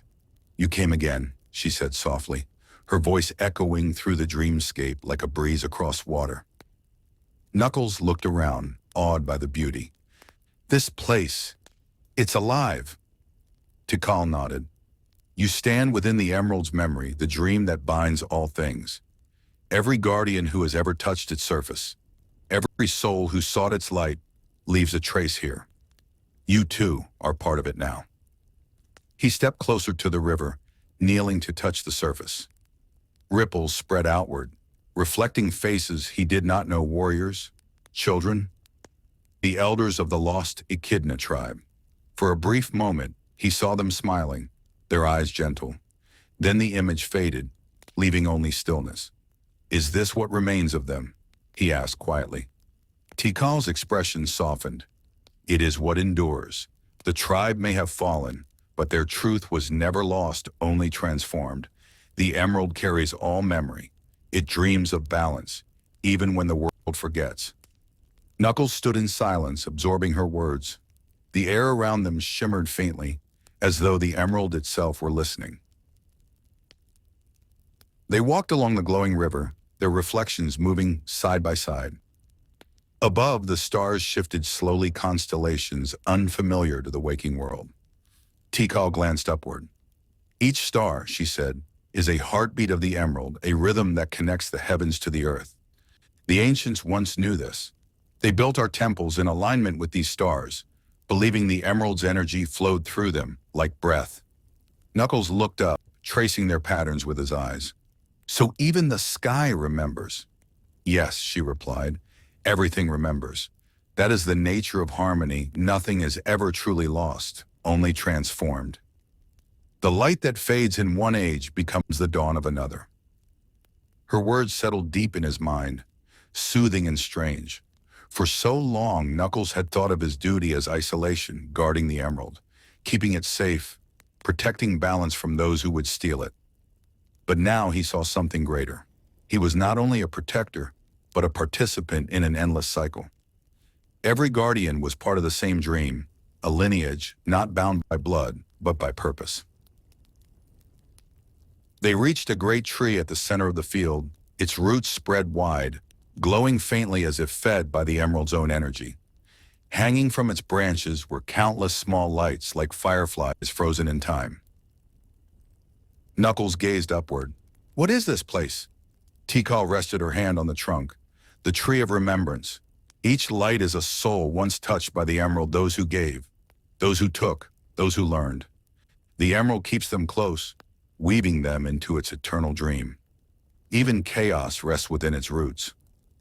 As she spoke, the ground beneath them rippled gently, and Knuckles saw faint images appear. The Chow swimming beneath clear water, chaos watching over them in peace, his form now calm and luminous. "He found peace?" Knuckles asked. "Yes," Tikal said. "When you restored balance, you allowed chaos to sleep without sorrow. He is no longer bound by rage. He watches the world in silence, as you do, a guardian of a different realm." Knuckles nodded slowly, feeling the weight of the words. It comforted him, somehow, to know that even chaos, once a force of destruction, had found tranquility. He reached out to touch one of the glowing lights. As his finger brushed it, he saw a flash of memory not his own. A young Echidna child running through a valley of emerald grass, laughing beneath a blue sky. The laughter faded into a woman's gentle song. Tikal's voice, then silence again. Knuckles stepped back, eyes wide. "They're all here." Tikal smiled faintly. "Yes, every choice, every life, every moment the Emerald remembers everything. It carries the sorrow and the joy alike, because both are part of the same harmony." For a while, they stood together beneath the tree, saying nothing. The hum of the emerald resonated through the air, deep and steady. Finally, Knuckles spoke. When I wake, when I return to the temple, will I remember all of this? You will remember what you need, Tikal replied gently. Dreams fade so that life may continue, but their meaning stays within you. Each time you guard the emerald, each time you listen to its song, you keep this dream alive. Knuckles looked at her, sensing the quiet sadness in her tone. You speak as if this is goodbye. She hesitated, her form flickering slightly. Not goodbye, just a return to silence. My spirit has lingered too long. It is time for me to rest, to become one with the emerald once more. You are ready now, Knuckles. You understand what we could not. He took a step forward, his voice low but steady. I don't want this to fade. You shouldn't disappear, not after everything you've shown me. Tikal smiled softly, her eyes glistening with light. Nothing truly fades, remember? I will not be gone, only changed. When you feel the wind pass through the temple, when the emerald glows without reason, when peace fills your chest after battle, that will be me. Her form began to dissolve into light, scattering upward like in a breeze. The lights hanging from the tree shimmered in unison, glowing brighter as if in farewell. Knuckles watched, heart heavy but calm. Then I'll listen for you, he said quietly. Her voice came one last time, barely more than a whisper. And I will always answer. The dream world began to fade. The field dissolved into mist. The river turned to light. Knuckles felt himself being pulled upward, through clouds of memory, through warmth and stillness, until the hum of the emerald filled his ears once more. When he opened his eyes, dawn was breaking over Angel Island. The emerald's glow bathed the temple in golden green light.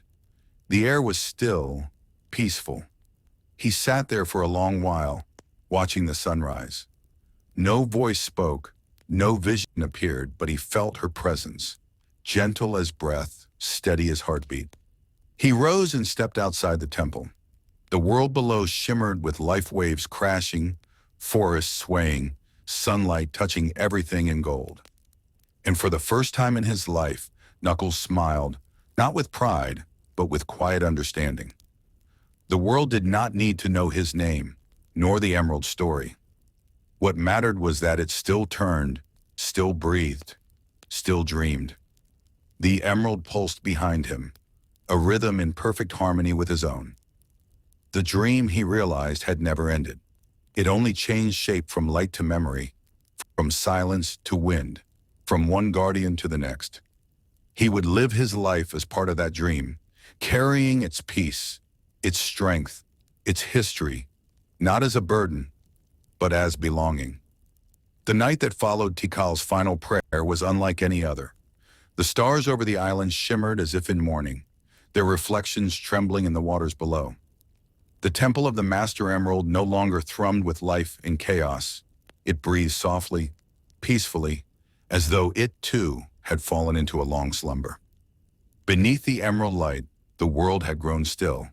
Yet within that stillness, whispers began to rise, echoes of what had been and what might one day return. Tikal's spirit, now freed from her mortal form, drifted through the ancient ruins. She could not touch the stone or feel the warmth of sunlight anymore, yet she could feel the energy of life everywhere. The wind carried the faint voices of her people, the regrets of her father, and the distant hum of the chaos that she had calmed. She looked down upon the island, now wrapped in vines and mist, and whispered, "Perhaps peace was always meant to be silent." As ages passed, the jungle began to reclaim the remnants of Echidna civilization. Temples cracked and fell, their carvings softened by time. Birds nested within the walls that once bore sacred murals. Streams carved new paths through courtyards where the tribe once gathered to pray. The once mighty city faded into myth, its story slipping away like dust into the ocean breeze. But deep within the temple, untouched by time, the Master Emerald still glowed. It was said that the Master Emerald carried memory. It remembered every hand that touched it, every prayer whispered before it, every drop of blood spilled in its shadow. When one stood before it, they could feel the echoes of those long gone. Somewhere in the centuries that followed, new travelers came to the island. Explorers, treasure hunters, wanderers drawn by stories of glowing light and eternal power. Most turned back, driven away by storms and illusions that shielded the emerald from greed. But a few, those with quiet hearts, heard faint voices in the wind, guiding them away from harm. Those were Tikal's whispers. She had become something like the emerald's guardian, though her form no longer cast a shadow. When she sensed cruelty or hunger for power, she would stir the island's mist to lead intruders astray. When she sensed kindness or awe, she would reveal glimpses of the ancient murals, allowing them to glimpse her people's forgotten wisdom. And so, through countless ages, Tikal watched over the emerald, not as a queen or priestess, but as a spirit of memory. Then came a new age, a time of machines and movement, where the skies were split by engines instead of wings. The world had changed, yet the Master Emerald still remained untouched upon its altar. From afar, the island's pulse called to one who shared the bloodline of the ancient echidnas, Knuckles. He did not know why he guarded the emerald. He only knew that it was his duty, as if something older than thought had whispered it into his soul. His ancestors' story had faded into dust, yet the instinct to protect endured, like a flame passed from one heartbeat to another. Knuckles lived alone on the island, as his tribe once had. He spoke little, laughed rarely, but he listened, to the hum of the emerald, to the wind that carried whispers of the past. Sometimes in dreams, he saw a girl in a white robe standing before the glowing altar. She would smile sadly, reaching out a hand that never quite touched his. He would wake, unsure if it was a dream or a memory not his own. One night, as the waves crashed softly against the cliffs and the moon cast silver over the temple, Knuckles approached the Master Emerald. He felt its light ripple against his fur, the air thick with quiet energy. He placed a hand upon its surface, feeling the familiar warmth beneath his palm. And then he heard it, a voice, distant yet near, soft as breath. "Guardian." Knuckles looked around. The air shimmered. "You walk the same path," the voice continued. "The world has forgotten, but the emerald remembers." He blinked. The chamber flickered with visions, the ruins restored, the tribe alive again for a heartbeat. He saw Tikal kneeling before the emerald, her eyes filled with sorrow and hope. "Who are you?" he whispered. "I am what remains," she answered gently, a whisper of the tribe that once was. "We sought peace and lost it to pride. You keep what little remains." Knuckles lowered his head. He had never considered his guardianship to be part of something ancient. He thought it was simply his purpose, a lonely duty. But now he saw himself as a bridge between the past that was forgotten and the future that still listened. "Why me?" he asked quietly. "Because you still listen," she said. "The emerald speaks to those who hear with their hearts, not their power." Her form shimmered, fading into light. But before she vanished completely, she placed a hand over the emerald's surface. "Guard it well, as you always have," she whispered. "For as long as it shines, the memory of our people endures." And with that, the vision was gone. Knuckles stood there in silence. The temple was still once more, the only sound the slow hum of the emerald. He looked down at his reflection in the glowing surface and saw not just himself, but the countless faces of those who came before him. He realized that the emerald was not merely a stone of power. It was a vessel of history, carrying within it every rise and fall, every song and sorrow of the Echidna people. It held their mistakes, their wisdom, their dreams, and now, his guardianship. Outside, the wind began to move through the jungle, brushing over ancient carvings and vines. For a moment it sounded like voices singing in harmony, echoing from the past. The island slept beneath the stars once more. Seasons passed and then centuries. The world of mortals rose and fell, but the Master Emerald remained. And whenever the balance of the world faltered, when chaos stirred again, the emerald's light would pulse stronger, whispering to those who could still hear it. It was not merely an artifact. It was a reminder that peace and chaos were twins, that balance must be guarded not through control, but understanding, that even the smallest voice, like Tikal's prayer, could change the fate of gods. One day, long after Knuckles had first seen the spirit of Tikal, he found himself gazing out across the ocean. The horizon shimmered gold in the morning sun. He thought of how the island had once been filled with laughter and song, and for the first time he felt something other than duty. He felt connection. He knelt by the altar and said softly, "If you can still hear me, your story's safe, I'll keep it." The emerald glowed gently, like a heartbeat answering him. And somewhere in the faint distance, through the wind, through the waves, through the timeless breath of the island, came the softest of replies, "Thank you." And so, the island drifts back into quiet dreams, the Master Emerald glowing softly beneath the moonlight. If your eyes feel heavy, let them rest. The whispers of the ancient tribe will keep watch until morning. Thank you for joining this journey through forgotten echoes and emerald light. Sleep peacefully, dream deeply, and I'll meet you again in the next story.